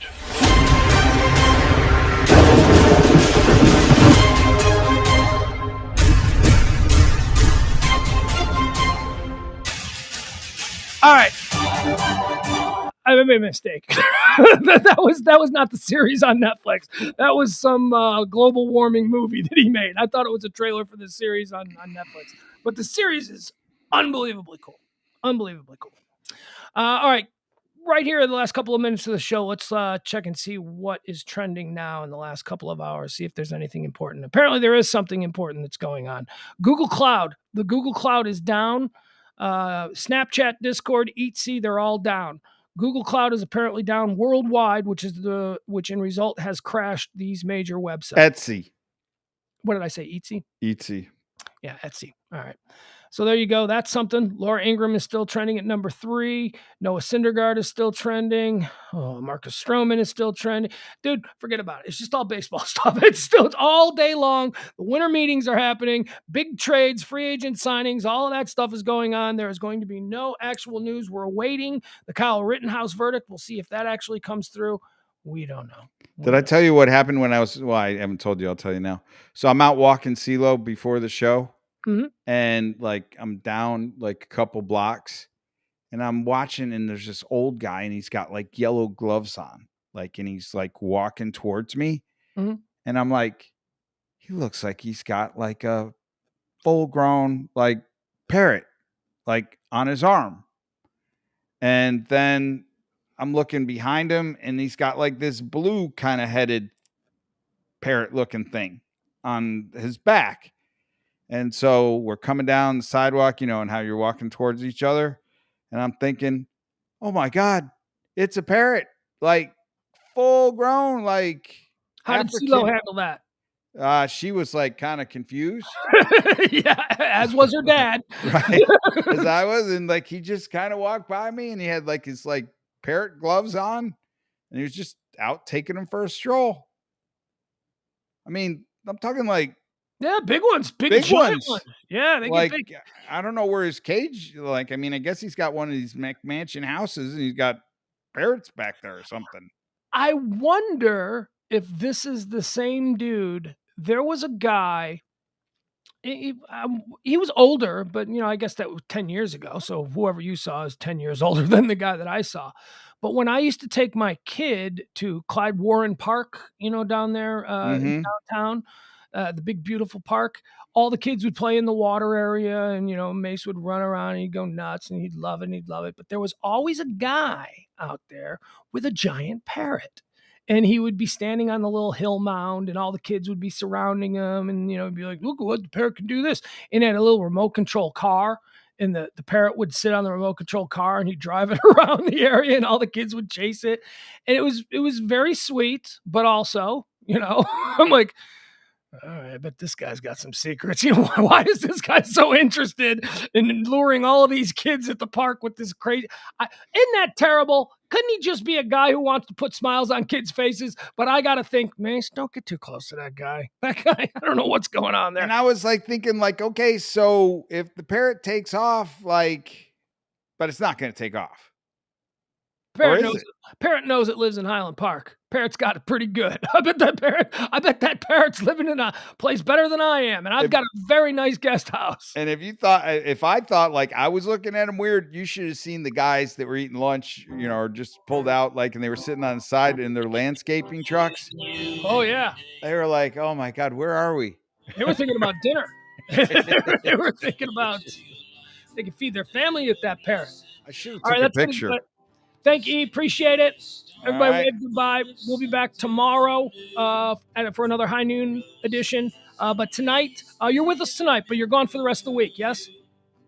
I'm with you. Yes. That's Yeah, how so it you're goes. with us tonight on Tuesday, and then he's got the jet set lifestyle that almost put him in an early And grade. then I'm here last week. Thursday, and I'm here Friday during the day. I'm just not here at night. Okay. All right. Yeah. Well, appreciate it. Anytime you can join, but not required. I understand what drudgery this can be. All right. Thank you, folks. And I don't mean drudgery. I mean, we love doing it. I mean, I enjoy doing it. It's the most fun I can have. And I like hanging out with you. That's without good. meeting a drug dealer. But there's a lot of work that goes into this on some aspects. So I appreciate him taking the time. Look, he could be painting. He could be at the studio. Instead, he's sitting here talking nonsense with all of us for. By the way, I got a big job. Yay! A painting job? Yeah. Oh man, that's great. Mm-hmm. So when are you getting weeds? When are you getting the weeds so that you can do this job? Actually, I do my. It's 1, 2, 3. It's 9 paintings. So 9 paintings. You got commissioned to do 9 paintings. Yes, I did. That's awesome, man. Good for you. All right, we'll see you tonight at 9:00 for Pillow Talk. Me, sunglasses. I'll be wearing a wacky tie because that's my new bit. And that's it. We'll see you. Bye, folks. All right.